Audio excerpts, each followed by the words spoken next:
We'll start with the roll call. Start with Supervisor LaRue. Can you hear Roy? Yes. Can you say present? Say present, Roy. With the agenda.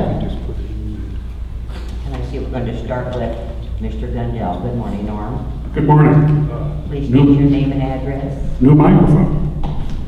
Very nice. Good morning. I'm Norm Gundell, a Florida attorney and a resident of 419 Fountain Valley Lane, and I also speak today as a corporate director of Save Solivita Amenities Fund.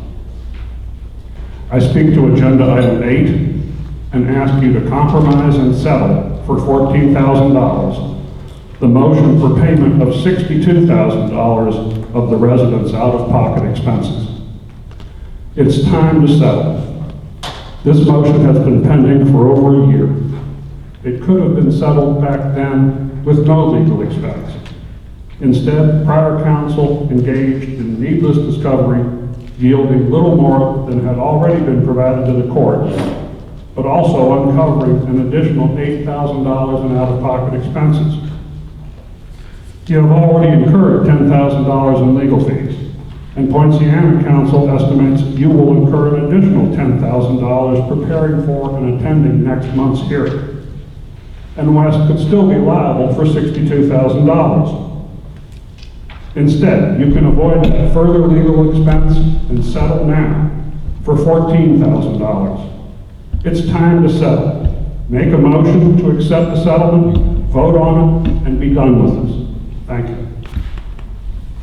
Thank you, Norm. Any other comments? All right. Now we're going to move to item number 4, which is the approval of the minutes from December 4th. I understand we did receive an update from Mr. Flint about a correction to the administration of the oath, and that was for Dr. Master, and that has been corrected. So everybody got that? Any questions about that? No. All right. I have one question for you, George. The 7th order of business, when you were talking, we had a discussion about the ratification for the audit. There, in the minutes, it states that the board went through the request for qualifications, appointed an audit committee to evaluate the proposals. I would ask you, who appointed the audit committee and who was on that? The board appointed themselves as the audit committee. It's a statutory requirement that the board appoint an audit committee. Right. Typically, the board will appoint themselves as the audit committee. At a prior meeting, they had done that, and that's Okay. Thank you very much. Anybody have any other questions about the minutes? I just have one comment on page 11 in the minutes. George said Mr. Case recalled the board did not direct Mr. Eckert to negotiate. We submit that Mr. Case said that the board did direct, both boards directed Mr. Eckert to negotiate. Where is that? I'm sorry. It's on Halfway page down the 11, page. Middle of the page. Middle of the page, about halfway down from the second arrow. Okay, it says did not direct, and you're indicating it should say did direct. Correct, both boards.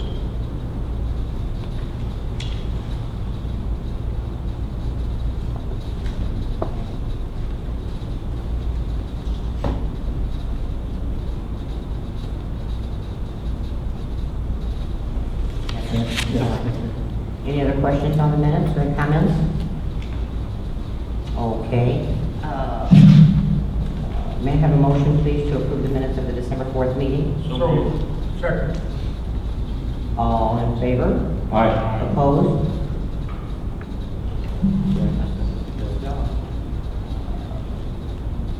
All right, then number 5, we're going to look at the review and the acceptance of the draft fiscal year 2019 audit report. Yes, Madam Chair, the the CDD as a government entity is required to have an annual independent audit performed. And as discussed in the minutes, the board went through a RFQ process as required by the statutes. You selected Burger Tunes as the independent auditor. They've prepared the draft audit that's in your agenda package. If you refer to the management letter, which is on page 32 and 33, if there were any findings or recommendations, they would be indicated in the management letter. And as you can see, that there are no findings or recommendations for the current year or prior year, and they found that we've complied with all the provisions of the Auditor General that they are required to review. So it is a clean audit.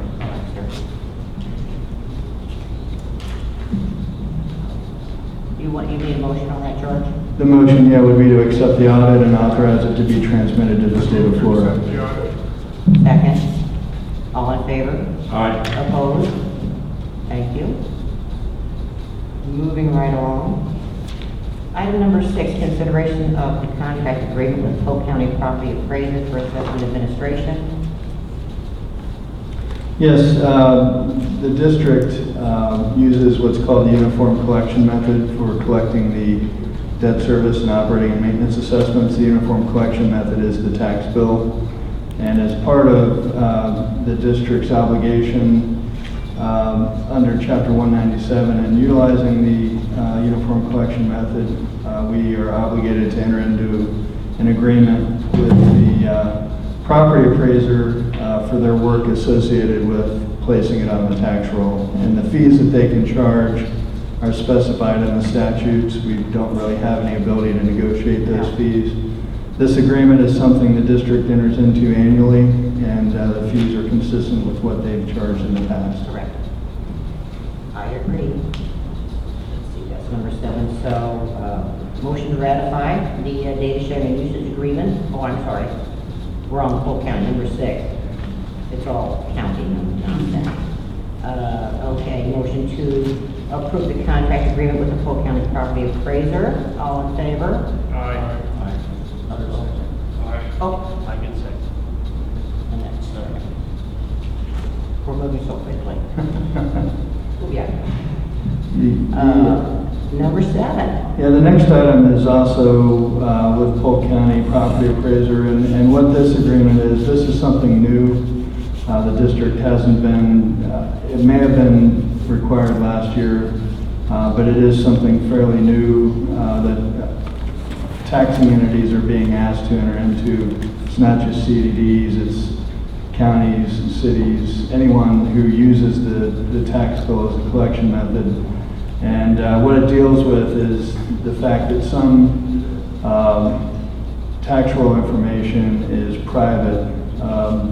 If you're a firefighter or a police officer, or there's special circumstances where individuals can file paperwork with the county, and if there's a public records request, their information is not to be disseminated. So I think it was last legislative session, Scott may correct me, but there were some changes to that statute that also contemplated some fines in the event that those confidential provisions were violated. So as a result of that, people are taking it a little more seriously, and some of the counties are requiring these agreements.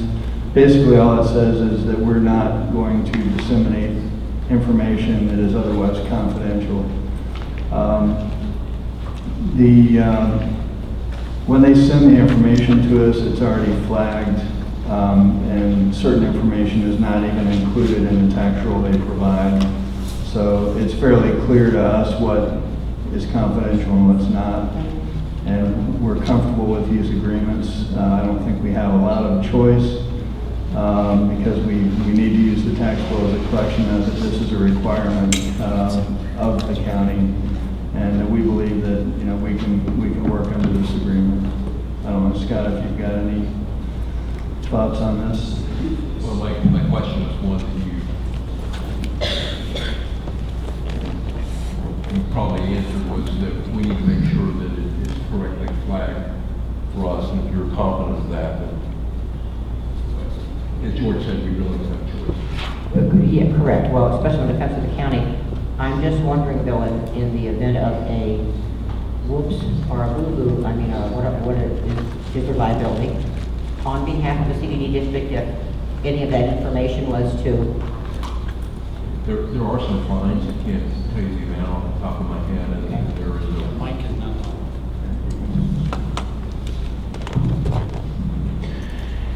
There are some fines, I can't tell you the amount off the top of my head, and there is potential of court action to compel you to remove the information or to not violate it in the future.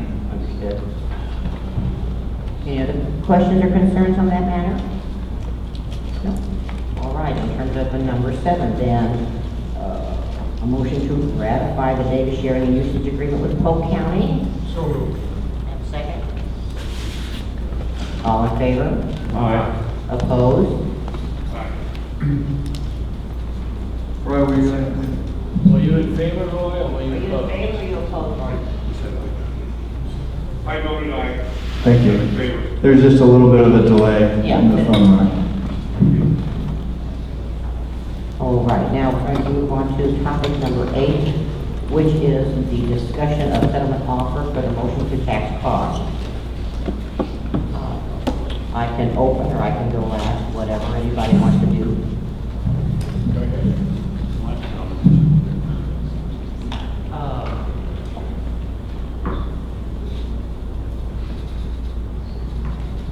I I would like also, to comment on the risk of you all not being able to or what you think. Yeah, we can hear what you're saying. We hear you. Okay. I, I'd like to give a little bit of a synopsis of where we've come from on this and where we're going. This case started over a year ago, and Mike Eckert's assessment, Mike Eckert, who was our former attorney, gave an assessment that this case, which they were asking $54,000 at the time, and now it's gone up to $62,000 because there's additional expenses. Of that $62,000, our board would only be liable for $2,000. But there was a caveat. He couldn't predict how much the judge would, how the judge would rule. So the case could be the $2,000 that he said we're liable for, all the way up to $62,000. And in this case, we have a liability, according to Mike Eckert, of $2,000. But he decided that we should follow through with discovery. So a year ago, before the board could even vote on this, Mike Eckert and Charlie Case took the decision to go ahead with further spending on this case to the tune of up to $10,000. So this is a $2,000 case, but Mike Eckert was given carte blanche to spend $10,000. And guess what he did? In the last year, Mike Eckert has run up a bill of $10,000. Meanwhile, Jan Carpenter, the attorney for Poinciana CDD, which has more than twice the liability of what we do, decided they saw no reason to do discovery at all, and they literally spent nothing. So now, 1 year later, we still have the full liability claim, which could be up to $62,000. And on top of that, we have attorney fees for $10,000. I think this is a travesty. And so now that we have the option to settle for $14,000, I think we should do that and get this behind us. And so I would make a motion to settle this case for the $14,000 that's been negotiated. Thank you. Are we taking that motion now, or do we continue the discussion?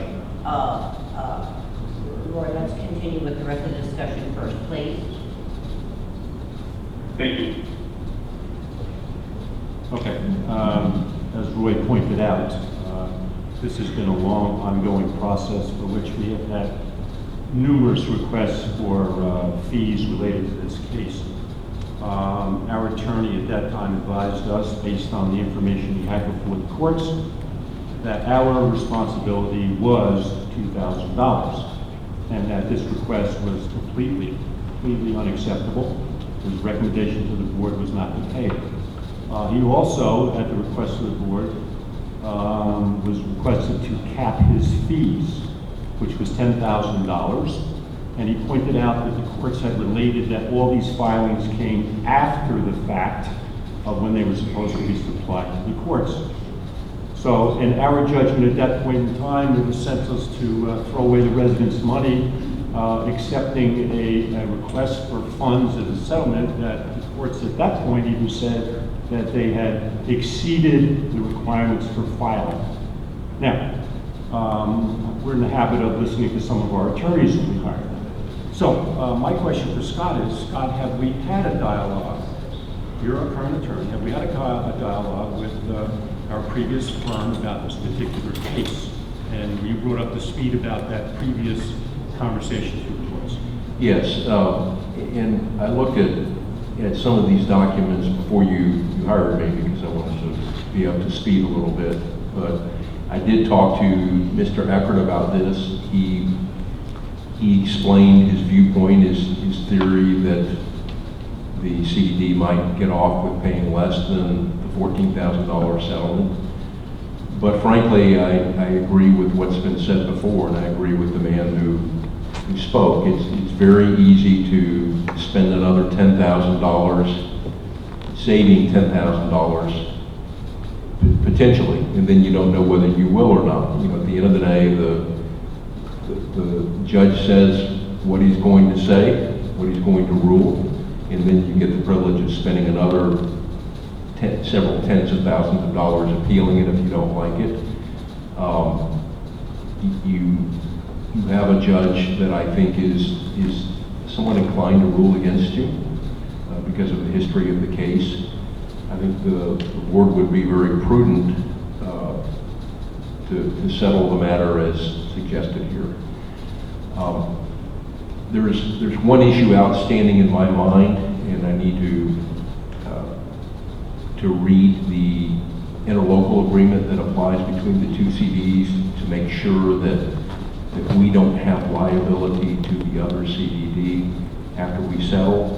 Under the terms of this settlement, the letter, there is no joint and several liability. We get to get out independently, which I think is what we want to do. The documents will need to reflect that. I need to be sure there's nothing in that interlocal agreement that's going to come back to bite you. George's office, I think, is looking for that for me.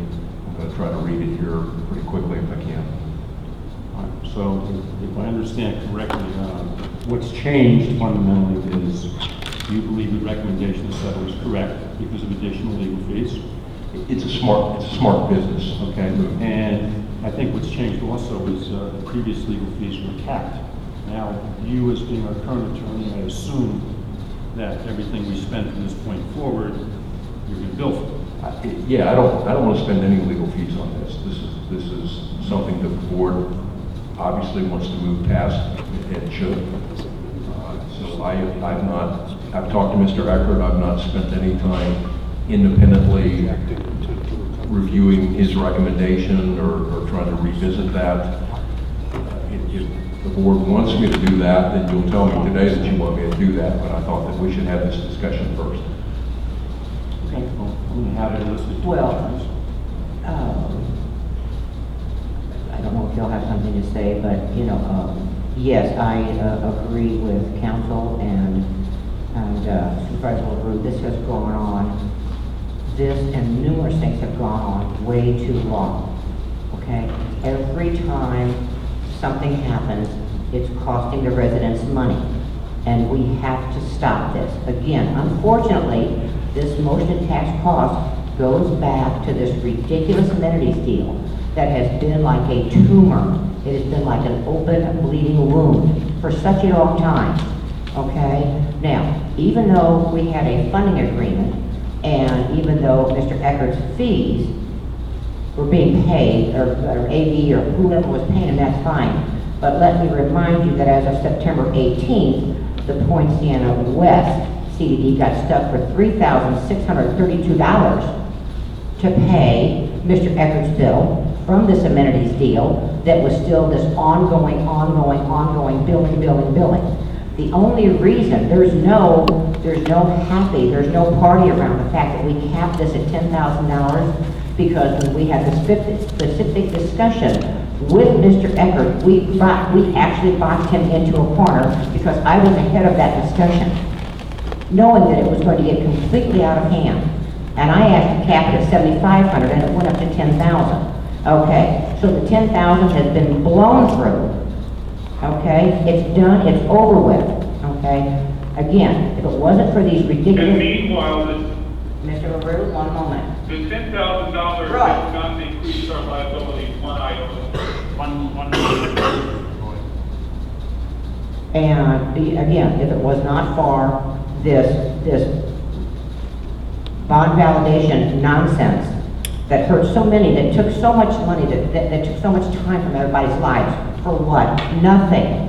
Zero. Nothing. Okay? I do not want the residents of West to spend one more minute or one more dollar of their hard-earned whatever money on this frivolous nonsense. Okay? I think the $14,371.07 is a bargain, and right this minute, I will make a motion to settle this lawsuit right now. Write the check, George, do whatever we need to do, Scott, sign the paper. I would like to have a motion to settle this lawsuit right now. Do I have a second? I second. All in favor? Aye. Opposed? Aye. Based on our attorney's, current attorney's recommendation and the fact that we will spend additional costs on top of what we have spent to arbitrate this, I have to go with this decision. So I have to vote yes. Got an attorney. I'll come back to the discussion later. Well, the sad part. Wait, hold on, Roy, I'm still speaking, okay? I'll have a response to your discussion about this tumor that's on this community during the supervisor's portion of the meeting. Roy, go ahead. Madam Chair, just to clarify on that vote. I voted We yes, didn't hear you. based on Scott's recommendation. I'd like the motion. So is it now my turn to talk? Yeah, let me just Mr. Lawyer, talk. interject. I'd like the motion to have a caveat that it's to be a full and complete settlement with no potential of joint liability with the Poinciana CDD. If the board would clarify that. Well, I have, I can tell you, Scott, that I have read verbatim the interlocal agreement, and I do not believe that we have an issue. I believe that the settlement letter that was offered by the other firm is specific to the letter. I don't think that we're going to be liable for anything more than what they're saying, but that's fine. I concur with you. I've got the agreement. I'm gonna try to answer that question before we finish. Okay.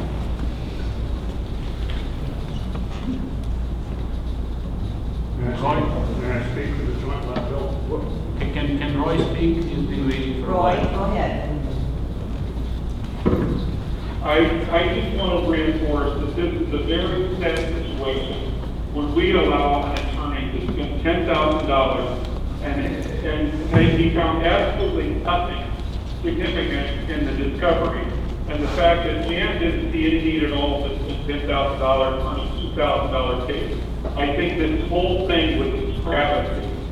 And I agree with Peggy that this whole activity, going all the way back to the bond validation, is a tumor on our community. It's been terrible. Mr. Gundel. Thank you. If I may speak to the possibility of liability under the funding agreement, there is a similar outstanding settlement offer to the Poinciana Board. The amounts are in the exact proportion, 70.29% and 29.71%. They're in the exact proportion of the interlocal agreement. If Poinciana Board accepts it, I think that is the end of the question. And even if they do not, I think the offer that is made to you makes it clear that the defendants here, the prevailing parties, will not see any, a fully released unit, and that they will seek any additional amounts from the non-settlement board only. think, Okay. is this live? Okay. I think the way I read it the same way. On the other hand, I don't see any reason that Scott. Hello? No? It's not that, okay, this one is working. Okay, I also read it the way everybody else is interpreting it, however, I don't see any reason why what Scott is suggesting is, I think it sounds reasonable, because it's a contingency you're putting in, and if you don't think there's a contingency, there's no skin off your back. So I'd rather do it that way, because I'm never sure what the future holds, it's hard to predict. Well, how do you want to recite this motion then, George? Do we want to carry the motion with the Yeah, would you guys, contingency that, Yeah, would you guys give us some verbiage? just like I said, with the contingency that council has a chance to review it thoroughly and make sure that the liability is specifically that which is stated in the settlement document? Yeah, so the motion would be to accept the settlement offer and enter into an agreement settling the case with the understanding that the $14,000 will be the sole and complete liability. Right. Okay. I'll deal with the mechanics of the agreement. All right. But as I understand this, Scott, as you go further, it does specify that, upon payment, that Bush Ross is going to take care of any other documentation and court filings that needs to be done to release us, correct? Correct. They'll- Okay. Yeah, I'll have to review what they do, but Okay. it shouldn't be a big deal. All right, George, you got that? We good? I think we're good as long as the board is in agreement with the restated motion. I don't think we're going to take any other one. You want another motion and second on that? No, I think Okay. we're okay as long as the board is okay with the restated intent of the Did you hear all motion. that, Roy?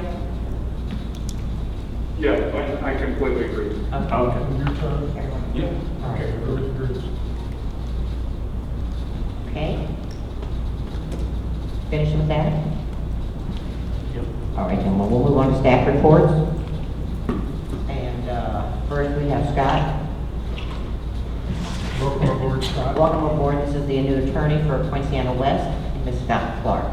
Coming to us fresh from Winter Park, Florida. Fresh in quotes, perhaps,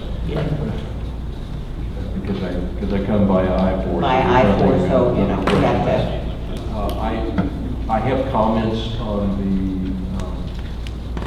the merger situation. I don't know if it's appropriate to make them now or take it at another time if you're going to talk about that.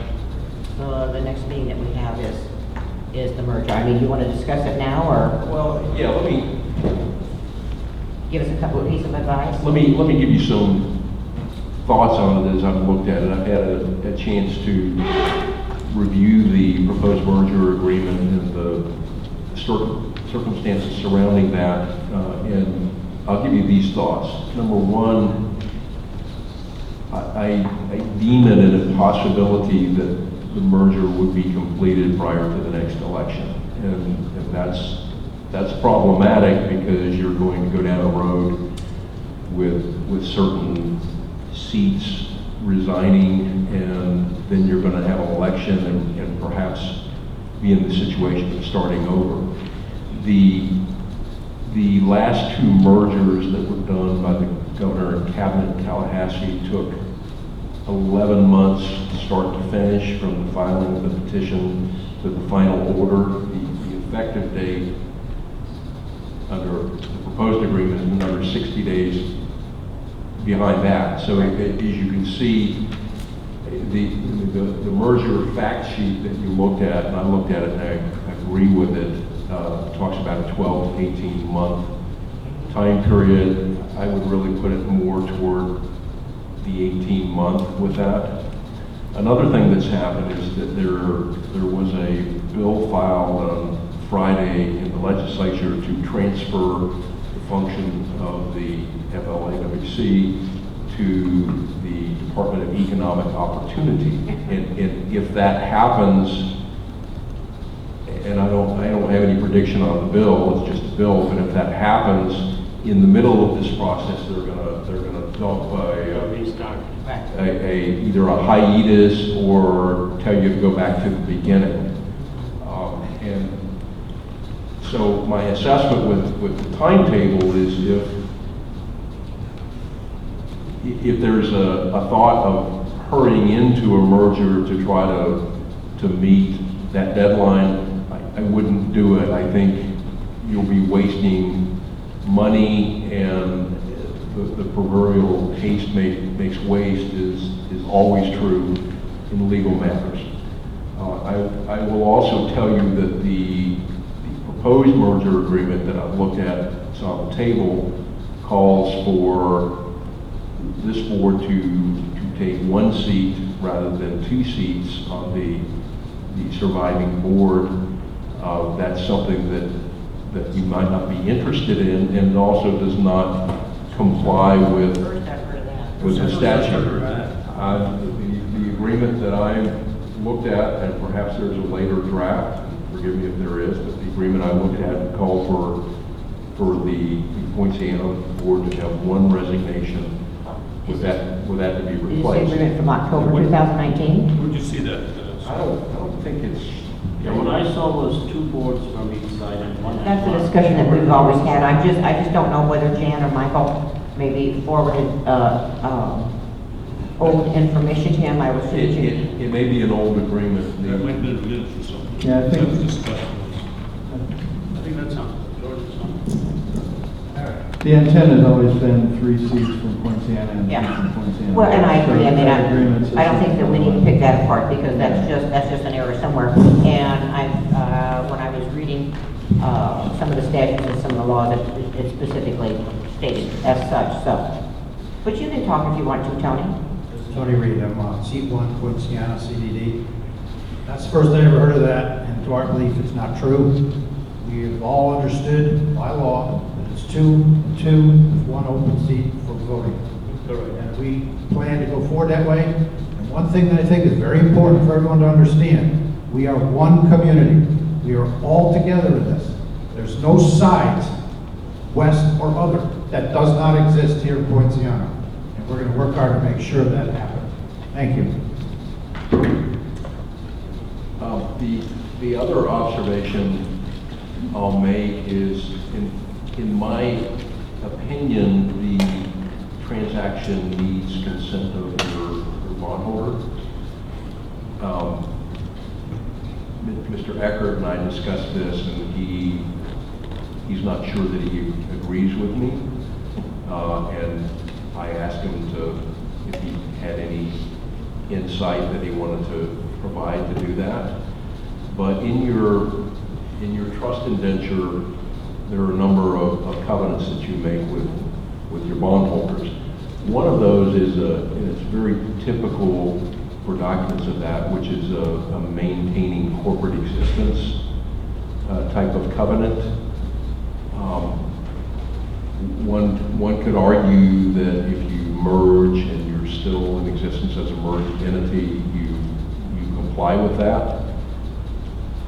But that's not actually what the document says. It says you'll maintain your corporate identity, and I think it would be prudent to seek bondholder approval before you complete the transaction.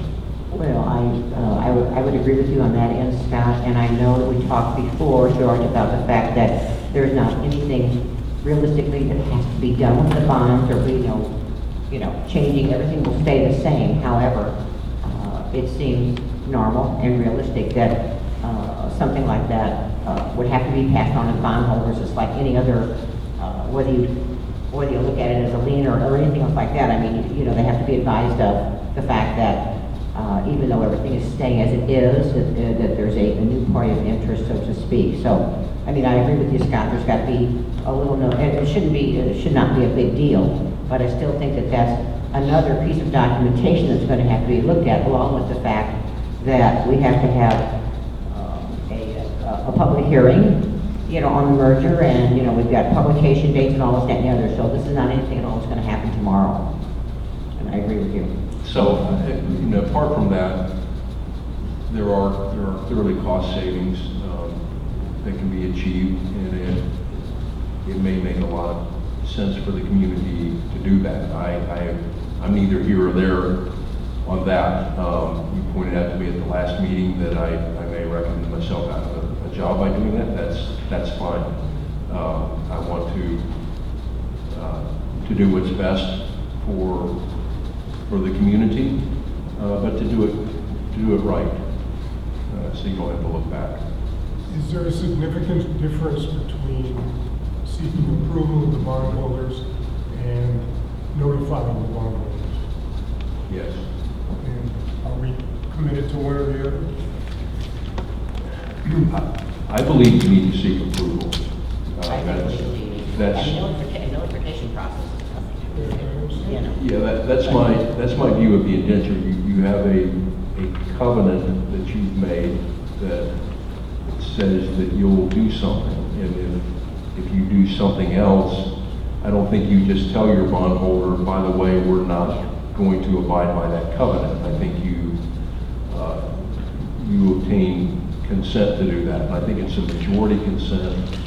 One of the questions you run into that is your bonds are investment grade rated bonds, and so we don't know how many bondholders there are, but that's something that has to be investigated. Yeah, well, agreed also, but I mean, like I said, to be extremely cautious, I think that the document needs to be looked at, and every word of it needs to be looked at, because we don't want to all of a sudden receive some notice of default because we've done something ridiculous or not done anything, you know, simple. I mean, I understand that the default provisions specifically relate to the payments and things like that, but I don't know, in this day and age, you just never know. So I would much more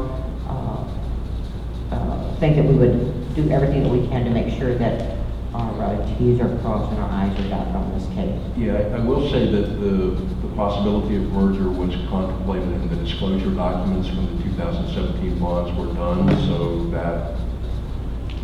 that makes it a little cleaner to go to them and say, you know, this is not new. We told you that this was going on. Right. Could I just so have- Scott, I'm sorry.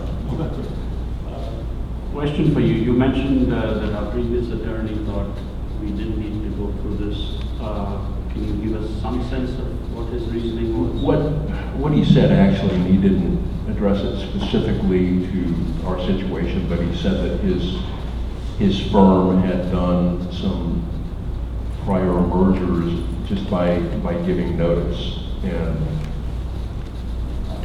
I'm not an inflexible person. I'm willing to be talked into a position that makes sense, but I said, you know, that's not really my reading of it. So if some of your people want to explain what their position is, then they can. Obviously, there's some mergers that happen where one of the districts doesn't have bonds. Some of the ones I looked at, the district that was disappearing and merging into didn't have bonds, and of course they didn't have that situation. I'd be happy for it to be easier rather than harder, but I think it needs to be done the right way. Yeah, I did suggest that we wanted to do it an easier way. I think, to me, this makes sense that we would have to seek approval. If I may. From my point of view, I think Scott points out a very important part of this merger process. I think most of us are clearly in favor of it. I think, as Tony pointed out, this is one community, one board should serve it. I think there's a savings associated with it. But my concern that I was going to talk about later, that I guess is good to talk about now, is the timeframes. This is a $100,000 legal fee effort to get it done. And if it takes more than 10 months, there's a new election period coming up. There's going to be new board members that can't be held. I assume there'll be possibility of changing board members. that could say that all bets are off as far as the providing the number of people for each board. So I'm very concerned about that. If we can't get it done in time, I think it'll be prudent to say, okay, let's get the process going right after the next election. We've got a 2-year window to be sure that all the legal fees we spend to get this accomplished will in fact have an opportunity to bring it to closure. That's the same point I'm going to bring up later. I think you astutely saw this stuff. I'm worried about spending $100 grand and getting nowhere. And believe it or not, Charlie, I agree with you 100%. One for one. I think we should be extremely cautious. Nobody said we didn't want to do it. Nobody said we're not going to do it. The time frame, the speed in which everybody wants to right now, from this agreement, all that. Another small amount of period again to make sure that we know specifically how much money we're going to save in terms of the combined expenses, and that again we do this right all the way around. I think that because of the election coming up, and as Charlie said, you don't have any idea what's going to happen. People come in here, they move in, they move out, they live, they die. So you never have any idea what the board's going to be another year from now. And again, you don't want to get into a push and pull because what you thought was right next week is not going to sit well with everybody else. And again, since we have 2 years left, we have another 3 people to elect to the board. I think that we should do whatever we need to do, but make sure that we spend our money wisely and wait till after the election. That's just my thought. Gentlemen, anything else? Okay. Mr. LaRue, you have a comment? Peggy, I completely agree with you. It's obvious that the time frame is not going to be possible. It wouldn't have been possible even if we would have started at the December meeting. And so I think the forward plan is probably prudent to say we won't spend any attorney fees until after the election and then move forward after that. So I agree with you. Well, no, okay, we are done now. We'll move to Kathy. I have an engineering report with all kinds of information. Aren't you excited? I'm excited. So many pretty pictures. Yeah, so what I've put in front of each board member is the pond inspection for Poinciana West for 2019. The inspections were done at the end of last year. We got them into the report and to you here. And you should have a copy. If you don't, let me know with a bigger file, and I didn't email it. The good news is there's really very little action to take. We prioritize these things for both districts in a similar way with kind of the asterisks that you see in the memo, whether it's 1, 2, or 3. I think there's only 2 ponds with a 1 asterisk level where it really just needs to be looked at. I think on-site staff can probably make some adjustments to weirs that, again, just kind of weathered with time, just need to be adjusted. But everything's in really great shape. We do this as a matter of documentation so we can go back over time and see what things look like in case there is some deterioration. But in general, things are really good. Field staff will take this, see if they can handle the couple repairs that we're talking about. Not a huge priority, so if they don't get to it in the next, several months, it's not a big deal. But again, just things we want to keep in good working order. So This is every pond is our responsibility. this is every month. And this is a once-a-year item? Yeah, so we do this roughly once a year. Okay. We try the whole district, and we try to time it out with the dry season when possible, and with the other work that was going on repairs collectively between West and Poinciana proper. We delayed it until most of those things were done because we took on such a good chunk of repair work. It's really been 2 years ago, so it's a little delayed, but I think the timing was right to just kind of come back and check again. So this is something that we do. It's not a governmental requirement. We do sign off annually that the district is in good working order, but we use this as a basis to be able to provide that analysis. So that's all I've got. Well, I only had a couple of questions, and I talked it over with Clayton, things that I see on the golf course, and we talked about that in the Good. All right, any questions for Kathy? Anyone? Okay, now we get to the fun part. Approval of the check register, Mr. Flynn.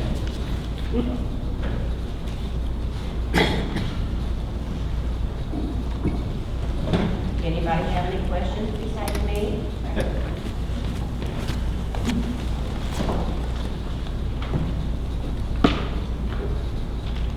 Okay, Kathy has answered the question about that large invoice.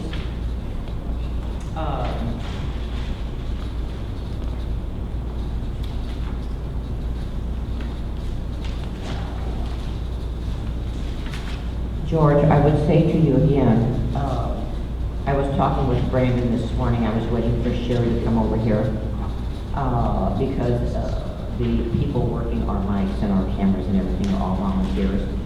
And I see that we paid $50 to use a room.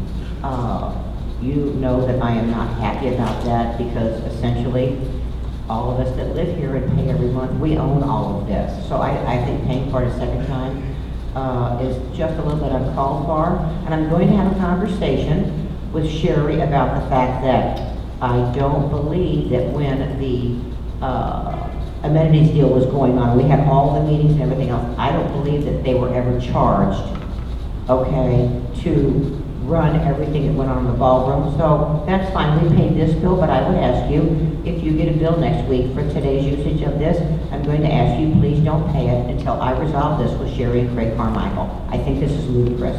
This is a community service. I will let you know that we did get a bill for the special meeting on the 7th, and that it has been processed, so you're going to see one for that. There goes your Christmas present, George. But based on your direction, when we received the bill for this meeting. Thank you. we hold it. Well, I just, when we go to an event and they charge us $5 to rent a chair, do we not own these chairs? Yes, we do. So this is, I'm sorry, I'm not gonna mark on that. Correct. You're losing the discount club and we're going to be able to work the rental fee. Yeah, I have the same issue. I mean, We're gonna get to the bottom of I this. thought these amenities here for the use of the residents, the clubs don't pay a fee when they use it. So I don't completely understand, is this less than a club somehow? Well, like I said, we had a short discussion about this before, and I will be more than glad to have a much longer discussion with Mr. Carmichael. Not a problem.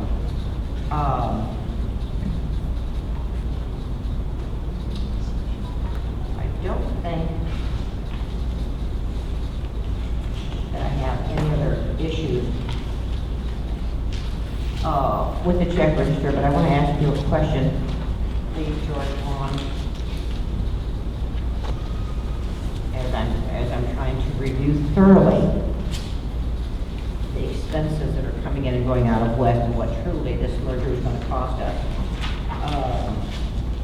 Again, okay. $7,000 that we pay that's on the budget for trustees' fees, does that go to U.S. Bank? Yes, it does. For what, processing these couple of checks? I know, they get a fee on percentage club, I know. Yeah, they're the trustee, they were named in the trust indenture when the bonds were issued, and there was an agreement entered into with them. They hold and manage and account for all the funds that are in the trust account. They also handle the May and the November calls that are paid to the bondholders, et cetera, et cetera. So that's just part of the deal when you issue bonds. Right. They are the best trustee in my experience that deals with CDDs in Florida. There's not a lot of options out there, and then the indenture also talks about how you can change trustees, and I'm not sure the specific language, but sometimes bondholder consent's required. I don't know in this case. Oh, okay, now I want you just one more time, bear with me because I'm old. I want you to I know what the definition is, but I want to hear one more time the true definition of this $5,000 charge for a dissemination fee. Under the, again, when the bonds are issued, there's certain disclosure requirements. There's a continuing disclosure agreement, and there's an obligation to do initially quarterly and annual reporting. And basically that reporting is filed with clearinghouses that advise the bondholders on any potential changes dealing with the situation here. So the district has entered into, in this case, GMS serves as the dissemination agent, and in other cases, you may have a third-party dissemination agent. In cases where you have a third-party dissemination agent, we're preparing all the information, providing it to them, and they're filing it. So in this case, we serve as the dissemination agent, and we have an agreement with the district for that. And, To provide to the clearinghouses quarterly or semi-annual information, et cetera. correct. Okay. And to the extent there's any disclosure events, we also are obligated to file those. So if the district were to default, or in the situation where I think when AB Homes sold to Taylor Morrison, we filed a notice. It's really to keep the bondholders and any potential investors informed. And Scott, help me out here, you might be able to explain it better. It's securities law compliant, so Right. you've issued bonds, they're investment grade bonds, they're dealt with on national markets, and Correct. so every bond issue in that circumstance has this, small bond issues that are privately placed can be different, but you've got to do the reports, you've entered into a covenant as part of the bond transaction to do it, and that in this case, you're under an agreement with GMS, which has certain fee structures on it, which George, is this fee a percentage or is it a flat fee? It's a fixed fee and it's billed monthly, $112 a month. No, but I mean, just coming up with this. No, it's a flat fee, it doesn't vary based on activity, it's Okay. a fixed fee billed $112. Okay. And I think again, the last thing I wanted to discuss is thank you in your office for sending me the 125-page insurance policy. That's fine because there's very few that pertain to us. That bill that you paid was for $7,000. Okay. What you have budgeted is $10,883. Right, and I'd have to go back and see the difference between what we budgeted and what the premium was and why.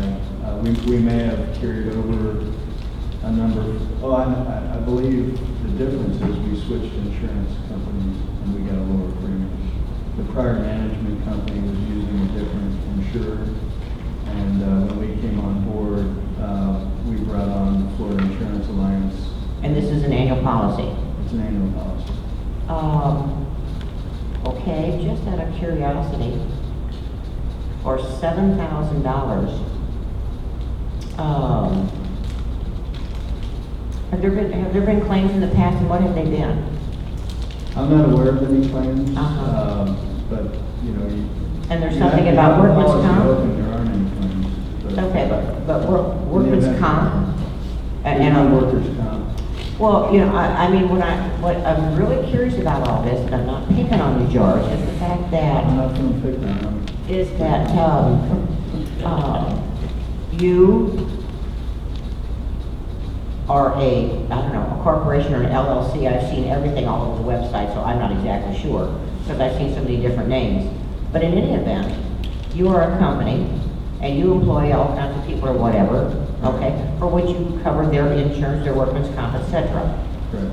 Okay, so my question is, why do we have to have, our treasurer and our assistant treasurer, according to these new rules or procedure, et cetera, that were redone again, require that we carry $1 million policy, okay, on the treasurer and the assistant treasurer, and they work for you.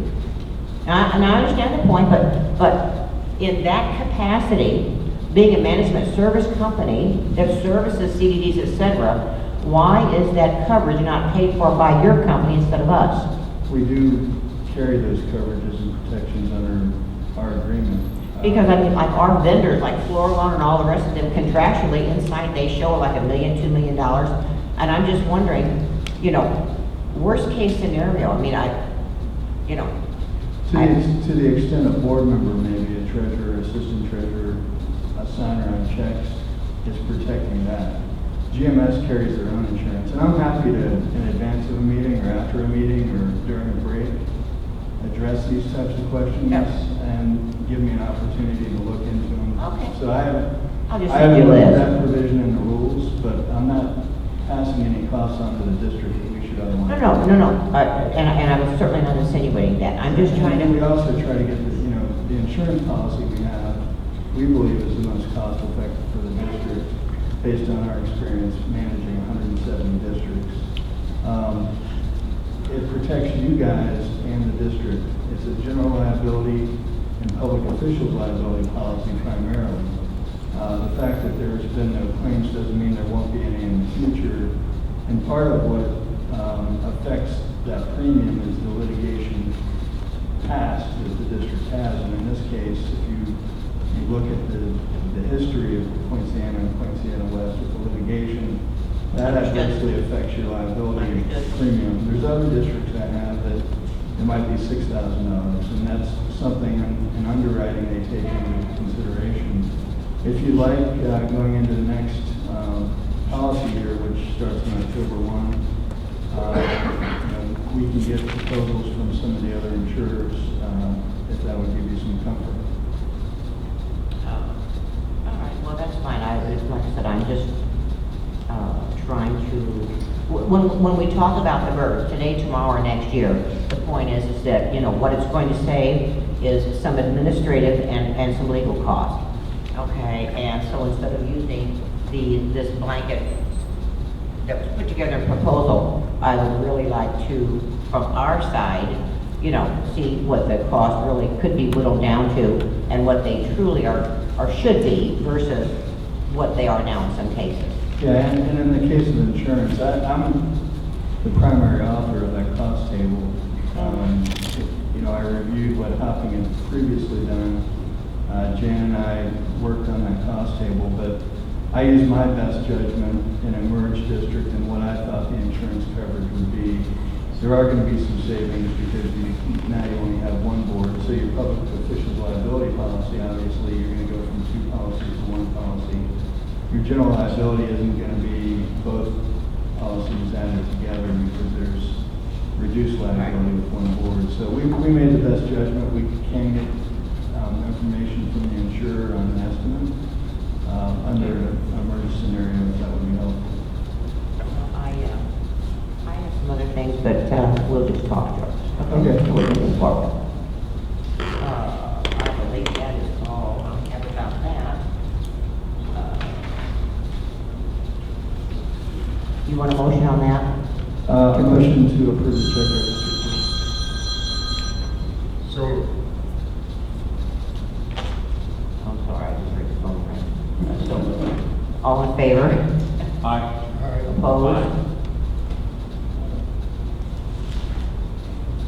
Yes, I just want you to hold out that bill for rental. Okay, I'll make the note. Like that. Now we have field manager's report. Yes, Sue.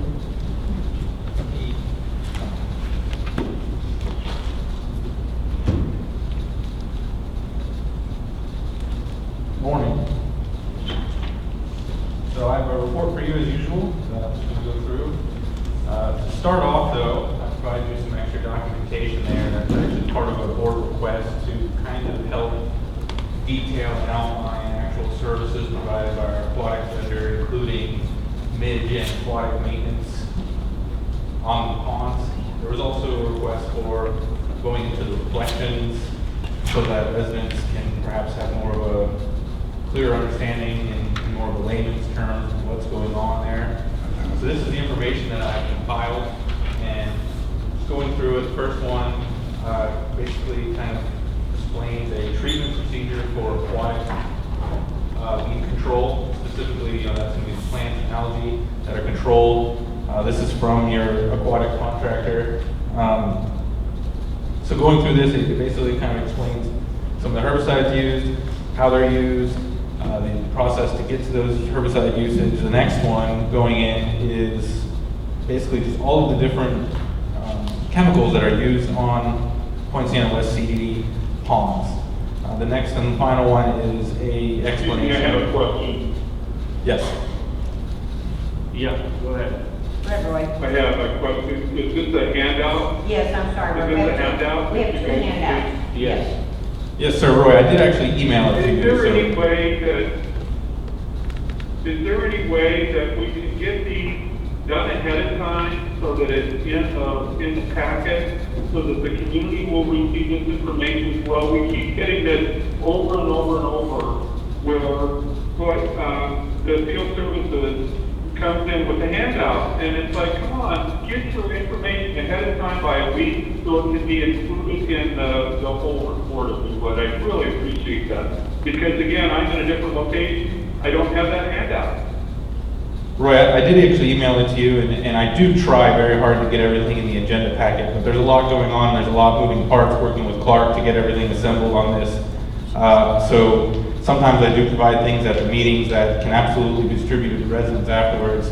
You know, I try very hard to get everything to the agenda packet, but it does have to go out a week early, so that only gives 3 weeks of time in between meetings to get everything done. Sometimes things take a little longer than that. Once again, going forward, I'll try my best, but This is not changing information that you didn't have a week ago. This was information that's stagnant, you would have had it a week ago, and I don't understand why that couldn't have been put into our report. This is a report that was provided by our contractor, not prepared by us, and I don't believe we had it at the time the agenda went out. We'd be happy to defer this issue another month, if the board would like to have it in the agenda package. No, We're just trying to provide the most recent information to the board. The fact it came in after the deadline was something not in our control. So the alternative. I'm not saying it's in your control, George. I'm asking for Clayton Smith to provide this information a week ago so it could all get incorporated. Yeah, Clayton works for me, and the issue is we didn't have this, this report at the time the agenda went out, but the date of the letter from Clark is January 14th. So we can hold this if you'd like, to hold it to next meeting, and we can put it in the agenda, or we can discuss it today, whatever the board's preference is. If you could put it in the meeting minutes, that would be helpful, but in the future, if places that have this kind of information available to you when the information gets printed, that would be great. What do we say? If you don't have it, don't include it? Is that what we're saying? This was a response. No, that's not what I'm saying at all. I'm saying this is stagnant information that could have easily been supplied by Clark a week ago so that it would have been put into the packet. And That's what I'm saying. And I'm saying in the future, let's have him get this a deadline of a week before the meeting to get all of this information supplied so that it's ready to go. And keep getting handouts. yeah, I have a comment. I'm a new guy, so take it for whatever it's worth. There's a lot of emails that I've gotten, I think mainly from your organization. And in addition to the packet that then arrives, and I'm thinking, okay, the email must have everything new. Well, it doesn't. Very often it's the same stuff with something amended in it. It's not clear what the new stuff is in there and the old stuff is. So I would actually appreciate it, everything that we're going to discuss is in the packet. Now, I understand that every now and then we'll have something that arrives late that's important enough that we need a handout for. and I can understand that we'll deal with that. But it doesn't seem to be a discipline, at least the way I see it, that everything that we're going to talk about is in the packet, in the right tab, etc. So I think if you can look at that one more time, I'd appreciate it. Sure. I mean, I think what we'll do is we'll just, we'll wait to the following month so it can be on the board agenda. So the report from GAI on their report, again, is dated the 14th, and Clark's is the 14th. We're not In the event saying- we don't get it a week in advance of the meeting. Yeah, I'm not saying We're not we saying- hold. I think when we ask for a report from somebody, please let them know what the deadline is. It isn't There's the a date of the statement meeting. in this that says Clayton needs this information by Wednesday, so we can put it together. Right. Just adjust your deadline back a week and we can do it. Sure. All right, would you like us to go over the Clark letter, or do you want us to wait? I think it's fine, let's go. Okay, this letter was based on a request, I believe, from Roy, that he wanted an explanation of the chemicals that are being used. That's the basis of this letter, is to describe and this request, I believe, was made at the last meeting. So we've done our best to get that information to you timely. And Clayton, you have Pete here from Clark as well that can present that. Yeah, I just wanted to, just commit to quicker return time to Clayton when he requests things. Obviously, things don't necessarily turn out as quickly as you would like them. So, I just want everybody to know, the board, Roy, that we'll do what we can also to make sure that we get Clayton what he needs when he asks for it as soon as possible. So that's basically it. It's not necessarily Clayton. We have our hand in it too, and we'll certainly try to do a better job.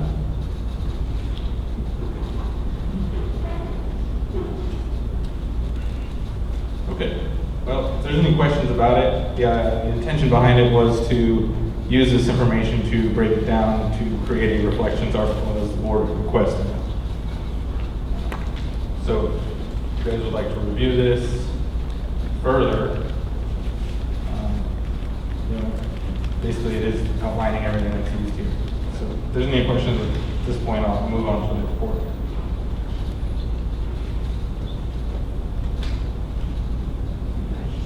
Okay, going into the report, so some pond aquatic maintenance throughout Point Siena West. We did actually have some duckweed throughout the property, which is actually very easy treatment. It has been treated, it is deteriorating, declining. Going forward, that's really been the main issue between the last two meetings. In addition, the fish were added to Pond 6. Some research and some switching of vendor due to some issues with the first vendor led to actually the usage of gambusia, which is supposed to be the most highly recommended fish for for eliminating midge and mosquito larvae. So that's what they are there for, is their primary purpose is to eat the larvae while they're in the water after they hatch from the eggs, which is where they basically grow and turn into midge flies. The shrimp also help clean up the pond, and they also provide food for the other fish so they don't eat as many of the gambusia. In the end, I think about 2,000 of them went in, right at that $200 price point, and that should be sufficient to treat a 1 acre pond. They are small fish, but that's their primary purpose. They're not like bluegill or the brim, which also eat other fish and eat that sort of thing. These primary purposes to eat the algae, the pond, the plants, and the midge. And that was on a 1 acre? Yes, that's Pond 6 is roughly 1 acre. Right? I thought the last little fun fishing expedition we had was catfish and something else. What was bluegill and catfish? Yeah, well, so I'm not sure where the catfish came into play, to be totally honest. I was not I think that was before my time with catfish, but for what I was looking at was going to be bluegill and what's called red-eared sunfish. Right, right. So those We were. did that last, summer. I think. Yeah, so last summer, so those were in the bigger ponds. You know, the intention with those was cleaning up the pond as well as eating the larvae, which the bluegill and the brim or sunny redfish will do, absolutely. The catfish don't really, but they assist in cleaning up the pond. But Would you think this other fish, is Gambusia, is better? I think this is a direct target at the midge larva, is what this fish is for. It's even recommended by the Florida Fish and Wildlife for this. In Pasco County, you can actually get them for free in your county pond. For example, in a county controlled pond, if you want to call them and say you have a midge issue, they'll put them in there for free, they'll stock them up. So it is a widely used practice, this Gambusia, to use in the state of Florida to treat mosquito larvae and the midge larvae. And I think that this will be the most targeted approach. Well, that's for a first question here, the business permit added to the pond already. Yes, they have. Okay, thank you. And the cost of the fish would go to the district for going and picking them up and Correct. selling the fish with no charge from GMS. Correct, we covered that cost because the company that we work with doesn't do a delivery, so the fish have to be delivered. We worked with them on the methodology of putting the fish in there, very similar to a fish tank, really. They are in there, good to go. And then one last other item is Poinciana West does have some hydrilla issues and has had for a while now. There was a treatment that didn't go as well as the contractor wanted, so they were retreated with a kind of stopgap treatment. So the next systemic treatment is supposed to do a deeper treatment of the hydrilla, is supposed to begin roughly around April of this year to treat for. Right now, there's really not a lot of coverage, but as we go on and the hydrilla comes back, April seems to be the time that the contractor thinks would be the best time to treat for the hydrilla. And then as usual, I've included all the treatment reports for the last month, including the midge treatment reports. Going into the complaint log, the 1331 was called the ground zero, the duckweed that the pond probably had it the worst. And that's where it was treated. And then the request about the plantings was just a homeowner curious about whether CDD would add plantings behind homes. And I know in the past, it's not something really we do. We don't have our own irrigation, we don't have any like that to go behind the home. Right now behind this home, there are littorals growing in. So I think as we continue to maintain what we do with littorals, where we just let them cultivate themselves in there, I think, in a little while, she'll have a lot more plants behind her home. But around this pond, there are some small, like bottle brush plantings that are close to the pond, and then, sometimes we have a cypress tree planted close to the pond. All things that were planted long, long ago, but nothing that I think would be prudent at this point to add, because like I said, we don't have the irrigation, we don't have any of that to keep them going. Now, the runoff from the yard could irrigate it, but that would be additional plantings behind homes on our property, on our bank, which, does kind of impede mowing, those sort of things. So just wanted to, what was relayed to the resident was similar to this that I would discuss with the CDD board, but at this point, typically we don't add plantings, we maintain the ones we have, which is very few ponds where we have plantings to maintain yet. I don't know if you have any other thoughts on that or questions.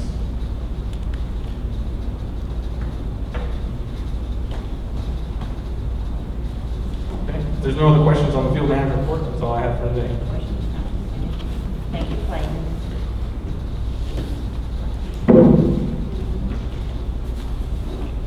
Next topic is supervisor's request. Anybody have any concerns? I do. This is a difficult conversation for me because I've tried very hard to stay away from topics that reflect on the issues that this community was faced with, whereby one board, the previous board, and the Poinciana board attempted attempted to make a deal with AB Homes about the acquisition of each and every one of these amenities. Because everything you talk about associated with this sounds like sour grapes, all right? And there are some that think it's a tumor on the community, and there are others, a large number of people, that did believe that the acquisition of these amenities for the amount of money we were discussing, which incurred no additional costs to any resident, okay, for 30 years fixed, okay, in the financing of this particular deal. We would have owned the amenities. We wouldn't be worrying about a $50 bill for the building that we did own, okay? Now, and the only reason I bring this up now is because it seems to happen over and over. We talk about the approach of the previous boards. Previous boards are gone, okay? The deal's done. December 10th or 25th, Taylor Morrison, because of the dissension in the community, decided they are no longer going to negotiate this deal. It was down to the final component of a bonding issue, all right, which we currently have reflected some legal fees. Okay? The attitude of those boards was: you get more, you pay less, you own it, you control it. Now, we came to an election and was successful. Right? The majority of this board believes that was a bad deal. Fine. It's done. It's over. I don't want to discuss it again. I don't want to talk about tumors. I don't want to talk about the facts that, you know, they had a better deal. They could get a theater at a more reasonable price. You could do more amenities at a more reasonable price. And in effect, we're sitting here a year and some months later, and there's been no efforts or concern, you know, that I've seen to make that happen. And if there was, I don't think the builder, in good faith, even if the current boards tried to do it, would be successful. So, all I'm trying to say is I agree with Tony. It's time this community stops worrying about that. It's done. It's over. We're not going to negotiate this anymore. I have no animosity for the people on this board. They're entitled to their opinions. Okay? I was entitled to mine. The previous boards were entitled to theirs. They each thought that they had the best interests of the residents at heart. Okay? I just don't want to hear the comments anymore. If it's directed at the previous decisions, okay, it's time to move on. That's all I'm trying to say. I don't want to talk about this issue again because it just sounds like sour grapes over and over. We have boards now that represent this community, and I think there's a lot of intelligence on both of those boards that want to bring them together. It's one community, and it needs to be one board, and everybody seems anxious to do that, which will benefit the residents of this community. So, I don't believe it's a tumor. I think those were decisions that were made in good faith by both sides. They both believed that they were right. It's time to move on. Okay? Thank you. No worries. Any other comments? We'll open the floor for our general audience comments if there are any others. IP. Hi, Madam Chairman. Go ahead. I'll go last.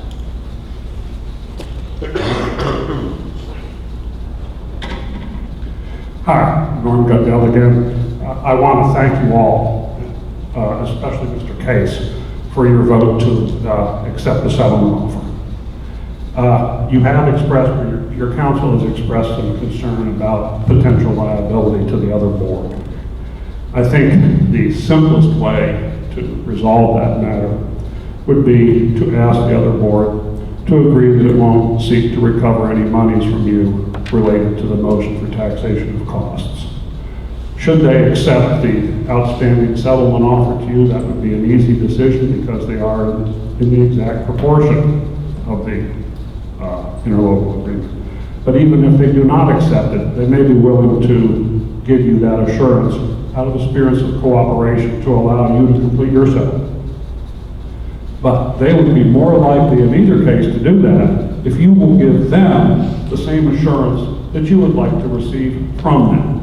So my suggestion to you now is that you reopen agenda item 8 and adopt the resolution stating that you will not seek to recover any monies from Poinciana Board related to the motion for taxation of costs.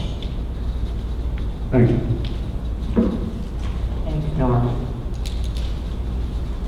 You have a problem, Pascal?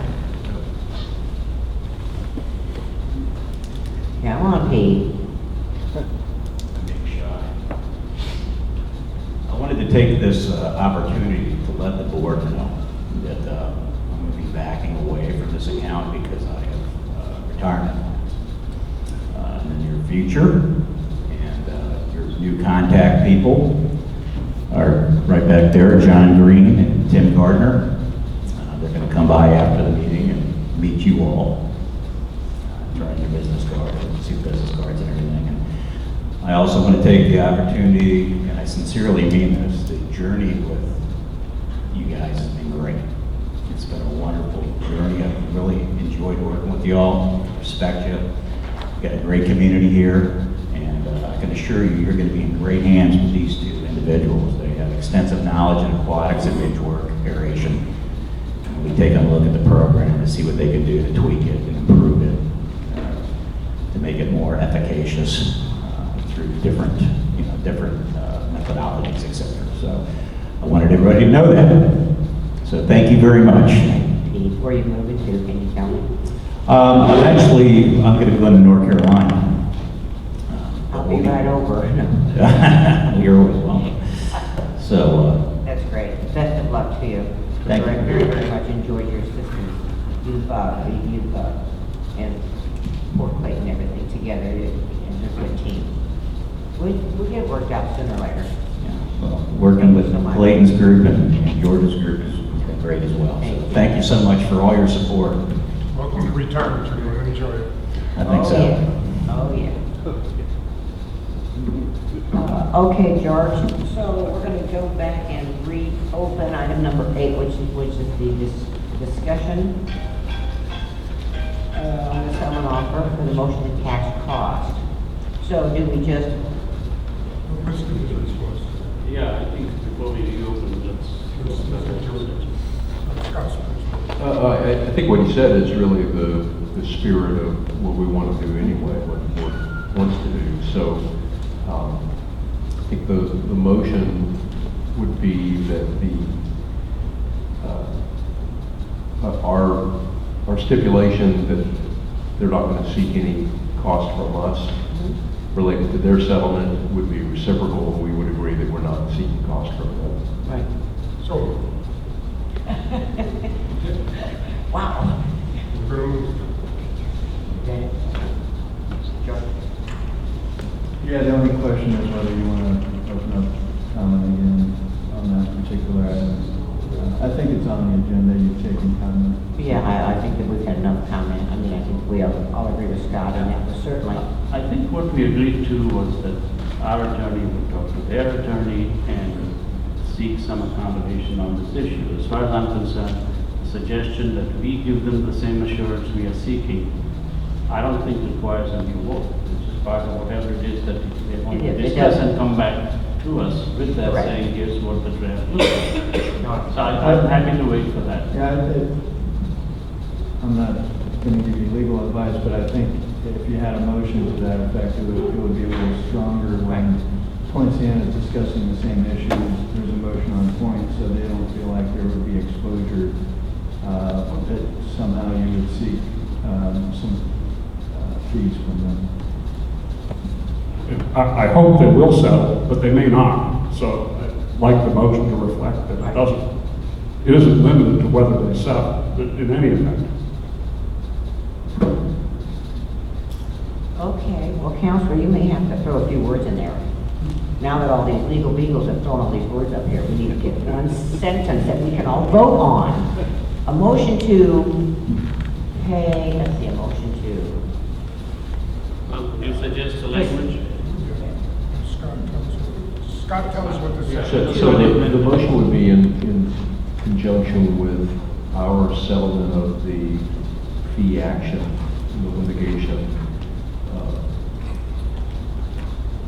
that we enter into an agreement with the Poinciana CDD that we will not seek cost from them and they will not seek cost from us.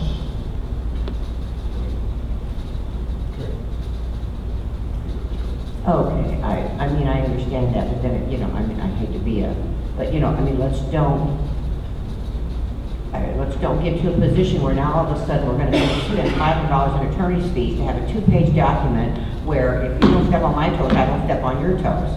I mean, can we do this somehow without a huge, Yeah, I've known their counsel for a long time. well, I was gonna say, I We'll mean, figure it out. golly, yes, Norman? If we do it as an agreement, there is always that potential. If you don't intend to seek recovery of any money, just say you don't intend to seek recovery of any money, and they'll say the same thing.